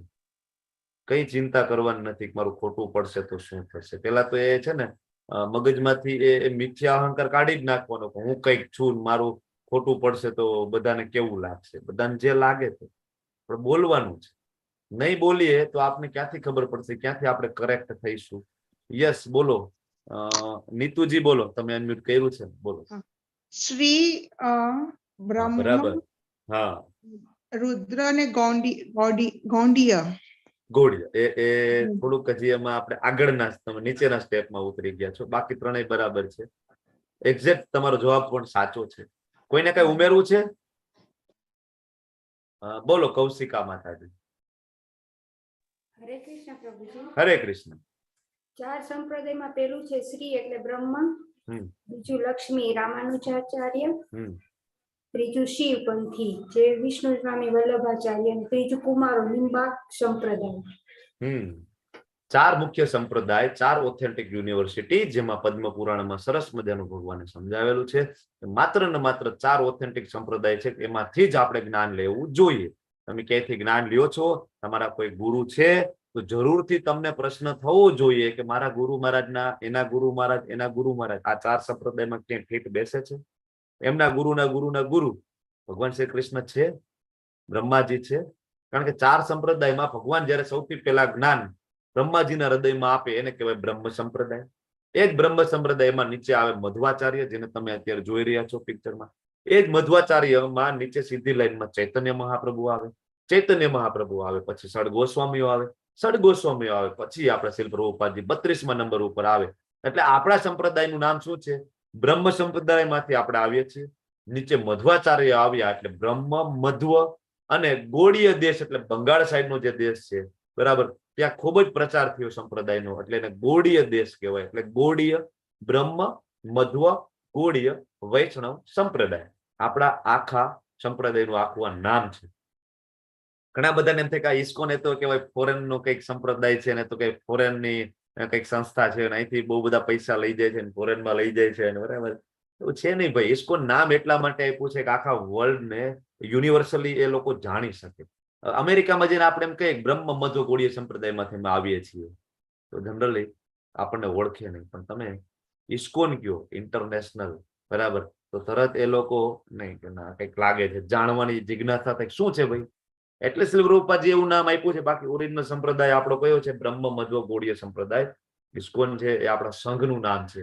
કૃષ્ણ ભાવનામૃત સંઘ એનું નામ છે. એમાં મધ્વાચાર્ય આવે. પછી શ્રી એટલે કે લક્ષ્મીજી, લક્ષ્મીજીના હૃદયમાં જ્ઞાન આપે તો શ્રી સંપ્રદાય, જેમાં નીચે રામાનુજાચાર્ય આવે છે, બરાબર. પછી આગળ આવે રુદ્ર સંપ્રદાય, બરાબર, રુદ્ર સંપ્રદાય. પછી છેલ્લે આવે છે કુમાર સંપ્રદાય, બરાબર. આ 4 મુખ્ય સંપ્રદાય છે, બરાબર. આની અંદર જ જ્ઞાન મળે તો જ એ જ્ઞાન ઓથેન્ટિક છે. તો એમાં મધ્વાચાર્ય આવે છે. મધ્વાચાર્ય ભગવાનના મહાન ભક્ત, અને એમના પિતાનું નામ નારાયણ ભટ્ટ, બરાબર. મધ્વાચાર્ય શાસ્ત્રમાં ઉલ્લેખ છે, શાસ્ત્રમાં રેફરન્સ પણ છે. શાસ્ત્ર પુષ્ટિ કરે છે મધ્વાચાર્ય છે એ હનુમાનજી અને ભીમસેનજીનું કમ્બાઇન્ડ સ્વરૂપ છે, કમ્બાઇન્ડ અવતાર છે. જ્યારે જ્યારે ભગવાન રામ આવે ત્યારે હનુમાનજી સાથે આવે, બરાબર. જ્યારે ભગવાન શ્રી કૃષ્ણ આવ્યા ત્યારે ભીમસેનજી હતા. તો જ્યારે ચૈતન્ય મહાપ્રભુ આવ્યા તો એની પરંપરામાં આગળ છે મધ્વાચાર્ય આવ્યું. ભગવાન જ્યારે આવે તો એની પરંપરામાં એમના ભક્તો ફરીથી આવતા હોય છે પ્રચાર કરવા માટે. એવી રીતના મધ્વાચાર્ય આવ્યા. મધ્વાચાર્યનું બળ છે એ હનુમાનજીનું અને ભીમસેનનું બંનેનું બળ કમ્બાઈન થઈને મધ્વાચાર્યનું બળ હતું. એમની બોડી તમે જોવો, તમે ખાલી પિક્ચરમાં જોવો તો તમને ખ્યાલ આવે છે. ઓલા બધા જીમમાં જઈને જે બોડી બનાવે જે બોડી ના બને ને એવી બોડી મધ્વાચાર્યની હતી. એની હાઈટ 8 ફૂટની હતી. કેટલી? 8 ફૂટની મધ્વાચાર્યની. એક સમય એવું થાય છે કે મધ્વાચાર્ય જનરલી કેવું છે કે મધ્વ સંપ્રદાય એટલે એની સંપ્રદાયમાં સિંગલ ડિજિટમાં સંન્યાસ લેવામાં આવે, સિંગલ ડિજિટ ઉંમરની અંદર. એટલે 10 વર્ષ કોઈને થાય જ નહીં, 9 વર્ષ ના થાય ત્યાં સંન્યાસ લઈ લે. આ બરાબર મધ્વ સંપ્રદાયમાં. મધ્વ સંપ્રદાય મધ્વાચાર્ય એકદમ નાની ઉંમરમાં સંન્યાસ લઈ લે છે, બરાબર. પેલા તો એના પિતાજીને ના પાડે છે કે ભાઈ મારો તું એકનો એક દીકરો છો અને તું સંન્યાસ લઈ લે તો અમારું શું. મધ્વાચાર્ય છે એ તપસ્યા કરે છે, તપ કરે છે. તપ ના બળે એમના પિતાને બીજો દીકરો જન્મે છે, વિષ્ણુ તીર્થ એમનું નામ, એમના ભાઈ. ને પછી મધ્વાચાર્ય છે સંન્યાસ લઈને જતા રહે. પાછળ એમના ભાઈ વિષ્ણુ તીર્થ થોડોક ટાઈમમાં આવી જાય છે ને એ સંન્યાસ લઈ લે છે, દીક્ષા મધ્વાચાર્ય પાસેથી, એમના મોટા ભાઈ પાસેથી લે છે. તો કેટલું બળ હતું મધ્વાચાર્યની અંદર? તો કે એક સમય કીર્તન ચાલતું હોય છે, ઓલા બધા વિધર્મીઓ આવે કે ઓય ભાઈ કીર્તન બધું બંધ કરજો, કીર્તન બીર્તન અહીંયા જોઈએ નહીં. મધ્વાચાર્ય કે એમ? કીર્તન બંધ કરાવી દો, કઈ વાંધો નહીં, તમે ટ્રાય કરો બંધ કરાવવાની. ઓલા બધા આવે છે, ખૂબ પ્રયત્ન કરે છે, પછી મધ્વાચાર્યનું ગળું દબાવે છે, ગળું દબાવે, કીર્તન બંધ. ટ્રાય કરે છે, 1 જણો 2 3 4 5 5 5 6 જણા 10 જણા જઈને કહેવાય ગળું દબાવે, મધ્વાચાર્યનું કીર્તન ચાલુ, કઈ ફેર ના પડે. પછી તો કે ભાઈ દોરડું લઈ આવે, દોરડું ગળામાં બાંધે, આ બાજુ 10 જણા, આ બાજુ 10 જણા ખેંચે, કઈ ફરક નહીં પડે. મધ્વાચાર્ય તલ્લીન હાથી લઈ આવે છે, હાથીથી ખેંચાવે છે, કઈ ફેર ના પડે. બરાબર, આટલું મધ્વાચાર્યનું બળ. એક સમયે કીર્તનની અંદર પ્રસાદ આવે છે, શું? તો કે 4000 કેળા અને 30 લીટર દૂધ. મધ્વાચાર્ય એકલા 4000 કેળા અને 30 લીટર દૂધ પી જાય છે, એકલા જ મધ્વાચાર્ય. શાસ્ત્રમાં ઉલ્લેખ છે, પ્રમાણ છે આનું. બરાબર, કારણ કે ભીમસેનજી નો વિસ્તાર છે ને, તમને બધાને ખબર છે ભીમસેનજીને શું કીધા છે ભગવદ ગીતામાં? બરાબર, રૂકોદર, ખાઉધરા, તમે આપો એટલું ખાઈ જાય, કઈ મૂકે નહીં. એમ આ મધ્વાચાર્ય છે, એમનો જ વિસ્તાર છે, એટલું જ એનામાં બળ. હનુમાનજી વાયુ વેગે બરાબર ને મનની ગતિથી બીજી જગ્યાએ પહોંચી જતા હતા ને, ખૂબ જ સ્પીડમાં. એવી રીતના મધ્વાચાર્ય એક સમય નાના હતા, બાજુના ગામમાં હતા મધ્વાચાર્ય, અને અહીંયાના માતાજી યાદ કરે, એના મમ્મી યાદ કરે. મધ્વાચાર્ય ત્યાંથી જમ્પ મારે, છલાંગ મારે ને સીધા બીજા ગામડામાં, ત્યાંથી સીધા ઘરે. ને માતાજી પૂછે તું તો બીજા ગામડે ગયો? તો હા, કે હું બીજા ગામડે હતો, હું તરત આવી ગયો. મધ્વાચાર્ય જમ્પ મારી અને કેટલાય કિલોમીટરો અંતરો કાપી શકતા. બરાબર, તો કારણ કે હનુમાનજીનો વિસ્તાર છે. પ્રાજકા તમે નામ સાંભળ્યું હશે, આપણું જે મંદિર છે ને ઇસ્કોન મેંગલુરુ, ત્યાં આજુબાજુમાં જગ્યા છે, ત્યાં એમનો જન્મ થયેલો પ્રાજકામાં. એક સમય એવું થાય છે, અમે ગયા હતા પ્રભુજી પ્રાજકા જોવા. ગયા હતા ને, દર્શન કર્યા હતા ને મધ્વાચાર્યના? મેંગલોર ગયા હતા ને, હા ગયા હતા. રીવો, ખૂબ સરસ. એક સમય એમના પિતાજી કહે છે ખૂબ દેણું થઈ ગયું હોય છે, જમીનદાર છે ને આવે છે, બરાબર, કે ભાઈ પૈસા આપો નહીતર ઘર ખાલી કરો.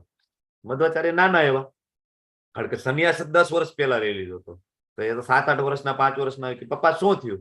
તો કે ભાઈ જો ને આ થોડુંક કે છે, તો કે હું કઈ મદદ કરું? તું શું ભાઈ આમાં મદદ કરી શકે? તો કે તમે એક કામ કરો, પાછળ આંબલીનું ઝાડવું છે ને, તમે આંબલીના બી લેતા આવો.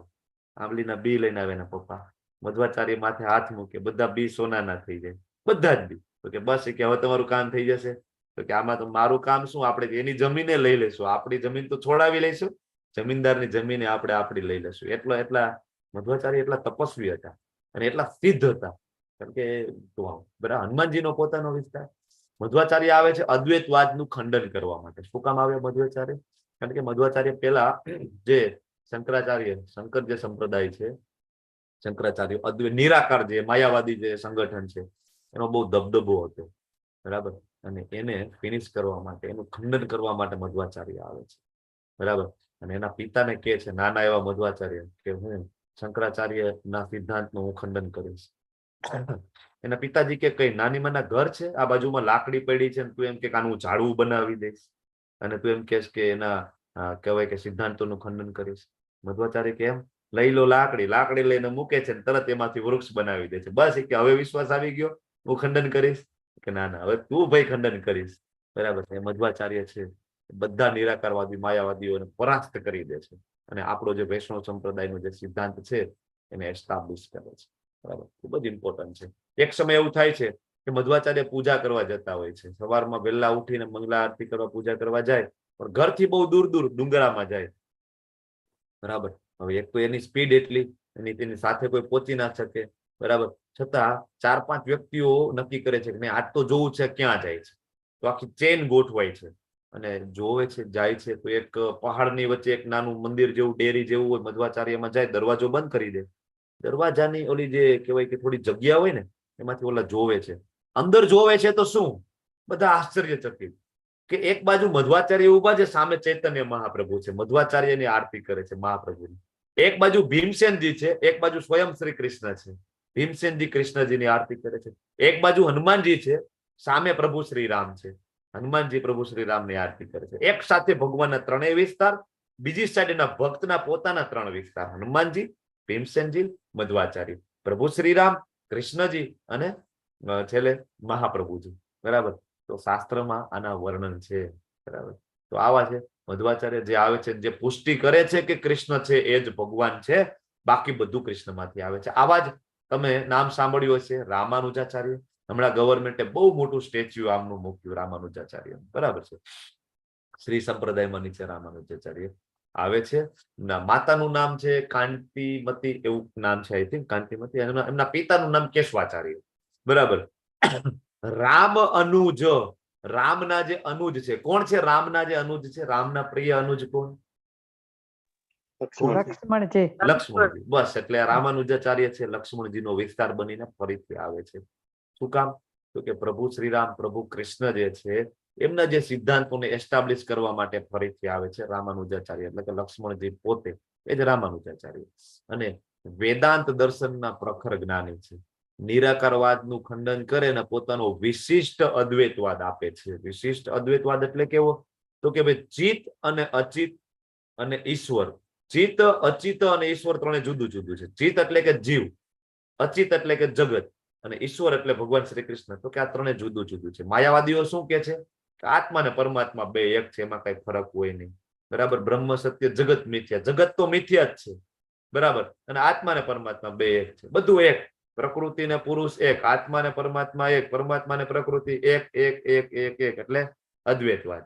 જયારે એ અદ્વૈતવાદનું ખંડન કરી અને રામાનુજાચાર્ય કહે છે કે નહીં, અદ્વૈતવાદ નહીં, ચિત્ત અને અચિત, જીવ અને જગત અલગ અલગ છે, અને ઈશ્વર જુદા છે, અને જીવ છે એ ભગવાન શ્રી કૃષ્ણનો દાસ છે. આ જે સિદ્ધાંત એસ્ટાબ્લિશ કરે છે રામાનુજાચાર્ય. બરાબર. અને આપણને ખૂબ જ મહત્વના બે સિદ્ધાંતો આપે છે. એમાં એક વૈષ્ણવ સેવા અને બીજું છે શુદ્ધ ભક્તિ. વૈષ્ણવોની સેવા કરવી અને શુદ્ધ ભક્તિ ભગવાન શ્રી કૃષ્ણની આપવી એ રામાનુજાચાર્યનો આપણા માટે સંદેશો છે. બરાબર. એક સમયનો પ્રસંગ છે, જગન્નાથપુરી તમે જાઓ તો જગન્નાથપુરીની તમે જગન્નાથજીની પૂજા અર્ચના જોવો ને તો તમને એવું લાગે કે આ તો અલગ પ્રકારની પૂજા છે. ત્યાંના ઓલા બધા પંડાઓ હોય, એને પંડાઓ કહેવાય, બધા અલમસ્તો હોય. બરાબર. જગન્નાથજીને લઈ જાય ને, બરાબર, તો ક્યારેક જગન્નાથજી હાલે નહીં ને તો જગન્નાથજીને ન કહેવાના શબ્દો પણ બોલે એ લોકો. ન કહેવાના, હાલ ને ભાઈ ક્યાં સુધી આઈને રહેવું છે, હાલ અમારે ઉતાવળ છે ને બહાર નીકળ ને, આવો છે ને તેવો છે ને, આવો શબ્દ બોલે એ લોકો પંડાઓ. બરાબર. એની પૂજા આરતી, અને એવું કહેવાય છે કે જગન્નાથજી ને સતત ભોગ લાગે, સતત ભોગ લાગે. એક ભોગ હજી પૂરો થાય ને ભગવાનને આચમન થઈ જાય ને બીજો ભોગ લાગી જાય, વળી ભોગ લાગે, ભોગ લઈ લે, ભગવાનને આચમન થઈ જાય ને ત્રીજો ભોગ લાગે, કન્ટિન્યુઅસ ભોગ લાગે. અને જગન્નાથજીનો જે પ્રસાદ છે એ ક્યારે એઠો નથી થતો. શાસ્ત્ર એવું કે છે કે ઇવન જગન્નાથપુરી ગયા હોય ને, કૂતરાના મોઢામાં જગન્નાથજીનો પ્રસાદ હોય ને એ લઈને પણ તમે ખાવ તો એ પણ એઠો નથી. એટલે ત્યાં જે જગન્નાથપુરીમાં જાવ ને, તમે એમ કહો ને કે આ તો બહુ ગંદુ છે, અહીંયા તો હાથે આના ચોખા નથી ને એઠું છે, આવું બોલવાનું નહીં, એ લોકો ખીજાય આપણને. જગન્નાથજીનો પ્રસાદ ક્યારે એઠો થતો નથી. તો એ જગન્નાથજીના મંદિરમાં રામાનુજાચાર્ય જાય છે.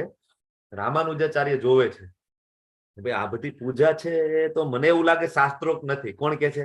રામાનુજાચાર્ય. આમ ઠાકોરજીની પૂજા થાય જ નહીં. હું તમને શીખડાવું છું, સમજાવું છું. કોને એપ્રોચ કરે? ત્યાંના રાજાને. રાજાને મળવા જાય અને રાજાને કહે છે કે ભાઈ તમે આ બધું છે ને મને થોડાક ટાઈમ માટે વહીવટ આપી દો, આ બધાને મારે સમજાવવા પડશે કે આરતી છે આ જ રીતના થવી જોઈએ, ભગવાનનું શયન થવું જોઈએ. જગન્નાથજીના દર્શન રાત્રે 11 વાગે થાય હો. જગન્નાથજી રાત્રે 11 વાગે તમને દર્શન કરવા આવે. ઠાકોરજી 8 વાગે સુઈ જાય, કૃષ્ણ 8 વાગે સુઈ જાય, 8 વાગ્યા પછી દર્શન ના થાય. જગન્નાથજી રાત્રે 11 વાગે દર્શન કરવા દે છે. બરાબર. રામાનુજાચાર્ય કે આ નહીં ચાલે. રાજા પાસે જાય, રાજા પરમિશન આપે, પણ રામાનુજાચાર્ય ઘરે જઈને સુવે છે. અને બીજે દિવસે સવારે ઓલા બધા પંડાઓને તો ખબર હતી કે રામાનુજાચાર્ય આવવાના છે ને આપણી પૂજાઓ બધી બંધ કરાવવાના છે, આ વિધિ ચાલશે નહીં. તો બીજે દિવસે સવારે રામાનુજાચાર્ય આવતા નથી મંદિરે. રાહ જોવે, એની રીતના પૂજા કરે. સાંજ પડી જાય, ખબર નથી પડતી કે રામાનુજાચાર્ય ક્યાં ગાયબ થઈ ગયા. બરાબર. પછી ખબર પડે છે રામાનુજાચાર્ય પોતે કહે છે, રામાનુજાચાર્યના સ્વપ્નમાં રાત્રે જગન્નાથજી પોતે આવે છે અને જગન્નાથજી કહે છે કે મારી પૂજામાં ફેરફાર કરાવવા વાળો ભાઈ તું કોણ? મને આ પૂજા ગમે છે, મને આ જે પંડાઓ જેમ કરે ને મને ગમે છે, આમાં કઈ ફેરફાર તારે કરવાની જરૂર નથી ભાઈ. બરાબર. અને રામાનુજાચાર્યને રાત્રે ગરુડ ઉપર બેસાડી અને કેટલાય કિલોમીટર દૂર ભગવાન પોતે મૂકી આવે છે, એ આ રામાનુજાચાર્ય છે, બરાબર છે. અને એ સિદ્ધ કરે છે, લખે છે ને શાસ્ત્રોમાં કે ભગવાન જગન્નાથજી અને કૃષ્ણમાં પણ કોઈ તફાવત નથી, પણ જગન્નાથજી છે એ નિરાલા છે. ઇવન ઘટના એવી પણ છે કે જગન્નાથજી ના મંદિરમાં એક વખત રાધા કૃષ્ણ ના વિગ્રહને એસ્ટાબ્લિશ કરવાની વાત આવે છે. જગન્નાથજી કે નહીં, અહીંયા રાધા કૃષ્ણ ન જોઈએ, અહીંયા હું જ રહીશ. જગન્નાથજી એટલે તમને ખબર છે ડોન છે, દાદા છે, કોઈનું ચાલે નહીં. એક ત્યાં ભક્ત હતા જગન્નાથપુરીમાં, રામના ભક્ત, એની પેલા ચર્ચા કરી. રામને ખૂબ માને, ખૂબ માને. એક વખત રાત્રે જગન્નાથજી સ્વપ્નમાં આવે છે, ભાઈ તારે પુરીમાં રહેવું હોય ને તો તારે મારી પૂજા કરવી પડશે, મારો ભક્ત થવું પડશે. અહીંયા રામની ભક્તિ નહીં ચાલે, માત્ર ને માત્ર જગન્નાથ મારી જ પૂજા થવી જોઈએ. કાલથી મારી પૂજા કરવા આવજે મંદિરે. સવારમાં ઉઠીને જગન્નાથજીના દર્શન કરવા જાય, મંગલા આરતી કરે, અને ત્યારથી એ જગન્નાથજીના ભક્ત બને. જગન્નાથજી એ ડોન છે. બહુ બધી લીલાઓ છે જગન્નાથજીની. જયારે જગન્નાથપુરી રથયાત્રા હોય ને ત્યારના તમે લેક્ચરો અમુક સાંભળશો ને, યુટ્યુબ ઉપર મળશે, તમને ખબર પડશે. જોરદાર અને ખૂબ જ કૃપાળુ છે. જેટલા જ બરાબર એટલા જ સામે કૃપાળુ છે. શું કામ? કોઈ પણ મંદિરના વિગ્રહ છે ને બહાર દર્શન કરવા માટે નથી આવતા, કોઈ પણ. માત્ર જગન્નાથજી એવા છે કે સ્વયં બહાર નીકળે છે, રથ ઉપર આવે છે, બધાને દર્શન આપે છે.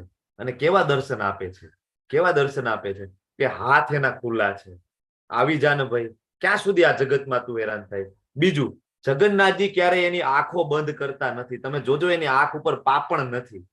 જગન્નાથજી, બલદેવજી, સુભદ્રાની આંખો ઉપર પાપણ નથી.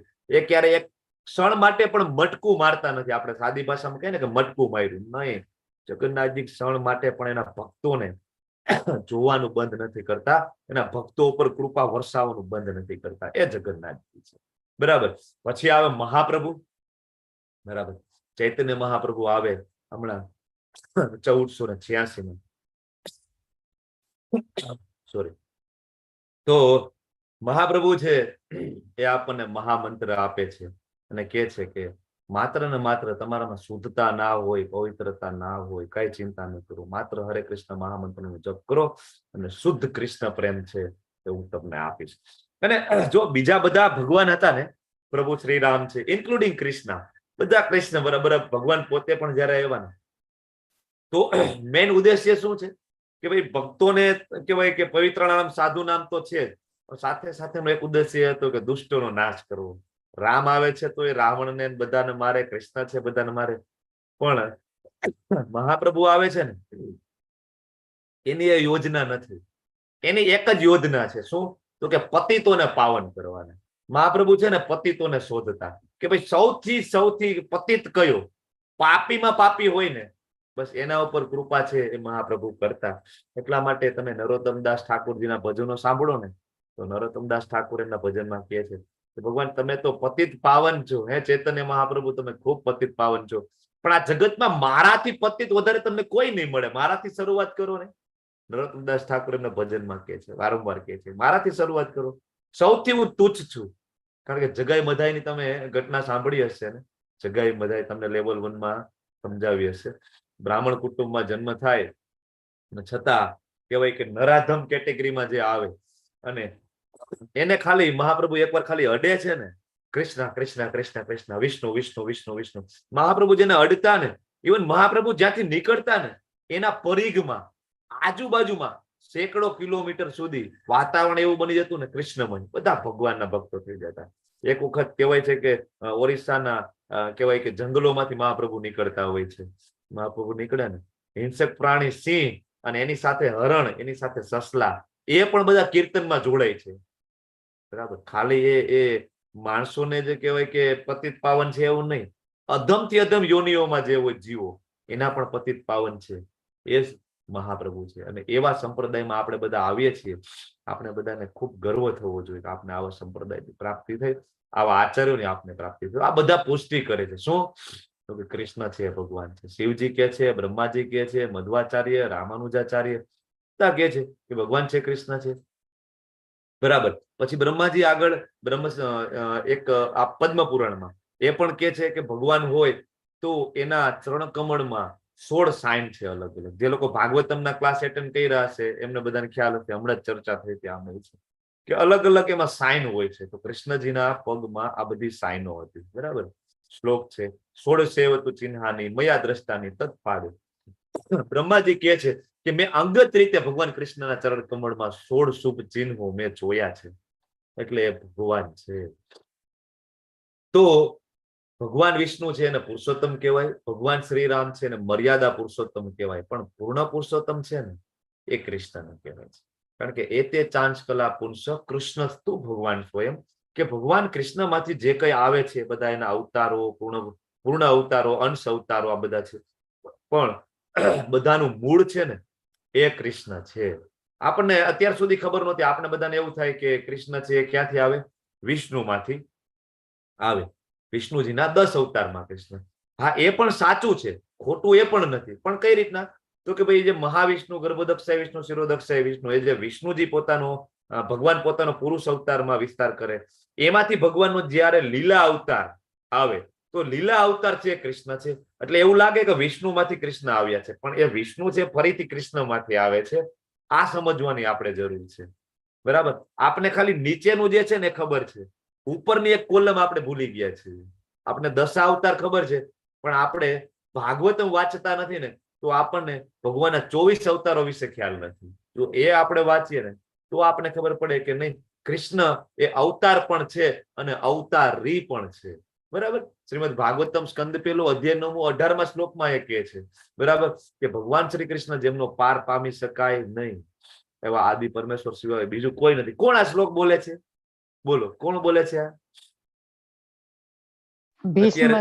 ભીષ્મદેવ બોલી રહ્યા છે. ભીષ્મદેવ અર્જુનને કે છે, યુધિષ્ઠિર મહારાજને કે છે કે જે તું સામે જોશ ને એ જ નારાયણ છે, એ જ કૃષ્ણ છે, અને આનો કઈ પાર નથી. આ બધા આદિ સ્ત્રોત છે, બધું આનામાંથી આવે છે. પરમ ભોક્તા આદિ નારાયણ પણ આ છે. વિષ્ણુ પરિવારમાં આપણામાં એક હોય ને એવું આપણને એવું લાગે છે કે કૃષ્ણ અહીંયા આવે છે અને મનુષ્ય જેવા લાગે છે. યુધિષ્ઠિર એવું ના વિચારતો, આ જ નારાયણ છે. હકીકતે યુધિષ્ઠિર મહારાજને પણ ખબર હતી, પણ ભગવાનની લીલા છે આપણને કહેવા માટે. બરાબર? હવે બીજું આપણને રેફરન્સ ક્યાં મળે છે કે કૃષ્ણમાંથી વિષ્ણુ આવે? 11મો અધ્યાય યાદ કરો, લેવલ 1 નો 50મો શ્લોક એની અંદર આવે છે. શું કે છે કે અર્જુને આ પ્રમાણે કીધું. કયા પ્રમાણે? કે ભગવાન હવે તમારું વિરાટ સ્વરૂપ ને સમાપ્ત કરી અને તમારું ચતુર્ભુજ નારાયણ બતાવો ને. તો ભગવાન એને નારાયણ સ્વરૂપ બતાવે છે. એનો મતલબ કૃષ્ણમાંથી નારાયણ આવે છે. કૃષ્ણ પોતે નારાયણ બનીને બતાવી શકે છે. જો કૃષ્ણ પોતે નારાયણ ન હોત, વિષ્ણુ ના હોત, તો એ બતાવી શકે નહીં. બરાબર? અને છેલ્લે એનું દ્વિભુજ સ્વરૂપ બતાવે છે. બરાબર? તો આગળ શું કે છે કે અર્જુન, તું મારા જે રૂપને જોઈ રહ્યો છે એના દર્શન અતિ દુર્લભ છે. કયા રૂપના છેલ્લે અર્જુન દર્શન કરતા હતા? દ્વિભુજ, શ્યામ સુંદર, મુરલી મનોહર સ્વરૂપ. બરાબર? તો ભગવાન કે છે કે આ રૂપના દર્શન દુર્લભ છે. અને દેવો છે ને એ પણ લલાયત છે. એ જ શિવજી, એ જ મહાદેવ છે, એ લલાયત છે. નાના એવા કૃષ્ણના દર્શન કરવા માટે સાધુ બનીને આવે છે ને, મારે દર્શન કરવા છે. બરાબર? એ જ શિવજી રાસલીલામાં સંમિલિત થવા માટે કેટલા બધા લલાયત હોય છે. મને એ બરાબર એન્ટ્રી આપો. ગોપીઓ કે નહીં, અહીંયા ખાલી સ્ત્રીઓની એન્ટ્રી છે ભાઈ, મહાદેવ તમે અહીંયા નહીં. અહીંયા ભાઈ ગળામાં સાપ ના ભભૂતિ લગાડી લેની, અહીંયા રાસલીલામાં ના ચાલે. તો કે તો ગોપી બનવું પડે. મહાદેવ કે કાંઈ વાંધો નહીં, યમુનામાં સ્નાન કરી આવો. ગોપીઓ કે છે શિવજીને, શિવજી છે યમુનામાં સ્નાન કરીને આવે, સુંદર મજાનો શ્રૃંગાર કરે. બરાબર? આજે પણ વૃંદાવન જાઓ તો ત્યાં ગોપેશ્વર મહાદેવ છે, દર્શન કરજો. તમને એવું લાગશે ને કે આ મહાદેવ છે.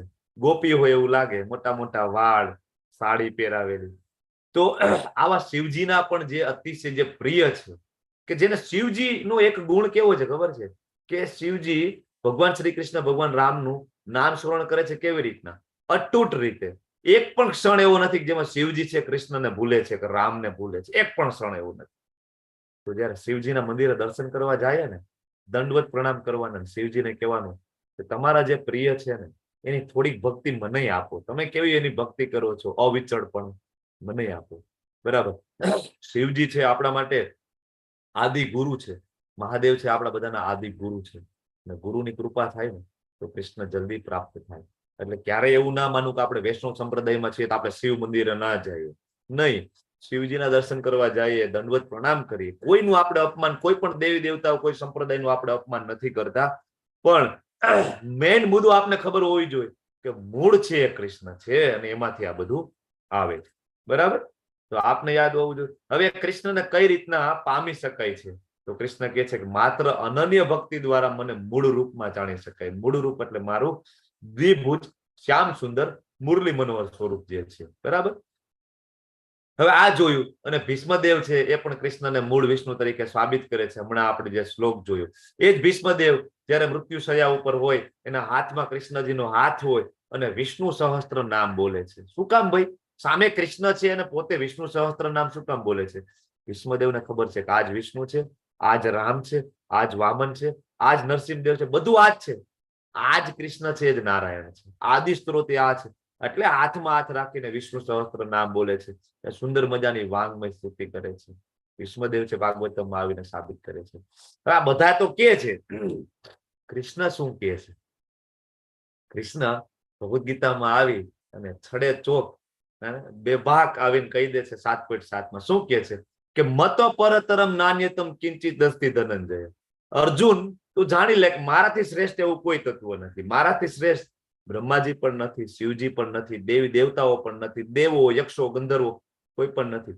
બધાનો આદિ હું છું. મત પરતરમ ન અન્ય કોઈ નહીં. મત પર મારા ઉપર કોઈ નહીં. બરાબર. બધું મારા કારણે જે કઈ તું જો છો ને એ છો. એટલે ઘણા બધાને ભગવદ ગીતા છે થોડી ખૂચે છે અમુક સંપ્રદાયમાં. વાય? કારણ કે કૃષ્ણ છે એ બહુ ખુલીને આપણને ભગવદ ગીતાની અંદર કહે છે ભગવાન માત્ર હું જ છું. પૂજા માત્ર મારી થવી જોઈએ, બીજા કોઈની પૂજા થવી જોઈએ. તમે કરતા હોય તો કન્ટિન્યુ રાખજો, પણ મારે તમને જે કહેવાનું છે હું તમને સમજાવું છું. ધીમે ધીમે ધીમે શુદ્ધતા આવશે, આપણા એ લેવલની ચેતના થશે ને આપણે એક્સેપ્ટ કરતા થઈ જઈશું. બરાબર. હવે જે ઈશ્વર હોય, જે કહેવાય કે ભગવાન છે, તો એની અંદર ગુણ આપણને એમ થાય કે ભાઈ તો શિવજી છે વિનાશ કરે છે, બ્રહ્માજી સર્જન કરે, વિષ્ણુજી પાલન કરે. બરાબર. તો એને ભગવાન કહેવાય. તો ભગવાન કે બધું હું જ કરું છું. ફરીથી 9મા અધ્યાયમાં 18મા શ્લોકમાં શું કહે છે કે ભાઈ પાલન કરતાય હું છું, સ્વામી હું છું, સાક્ષી હું છું, આશ્રય સ્થાન પણ હું છું, અને સર્જન અને પ્રલય કરનારો હું જ છું. તમને એમ થાય પ્રલય છે શિવજી કરે છે? બરાબર. શિવજી મારો ગુણ અવતાર છે. બરાબર. ભગવાન કહે છે રુદ્રના નામ શંકરોસ્મી. ભગવાન 11મા અધ્યાયમાં આવીને કહે છે કે રુદ્રોની અંદર હું જ શંકર છું. બરાબર. તો કે પ્રલય હું કરું છું, બ્રહ્માજીની અંદર હું જ શક્તિ આપું છું સર્જન કરે, અને વિષ્ણુ હું જ પોતે છું.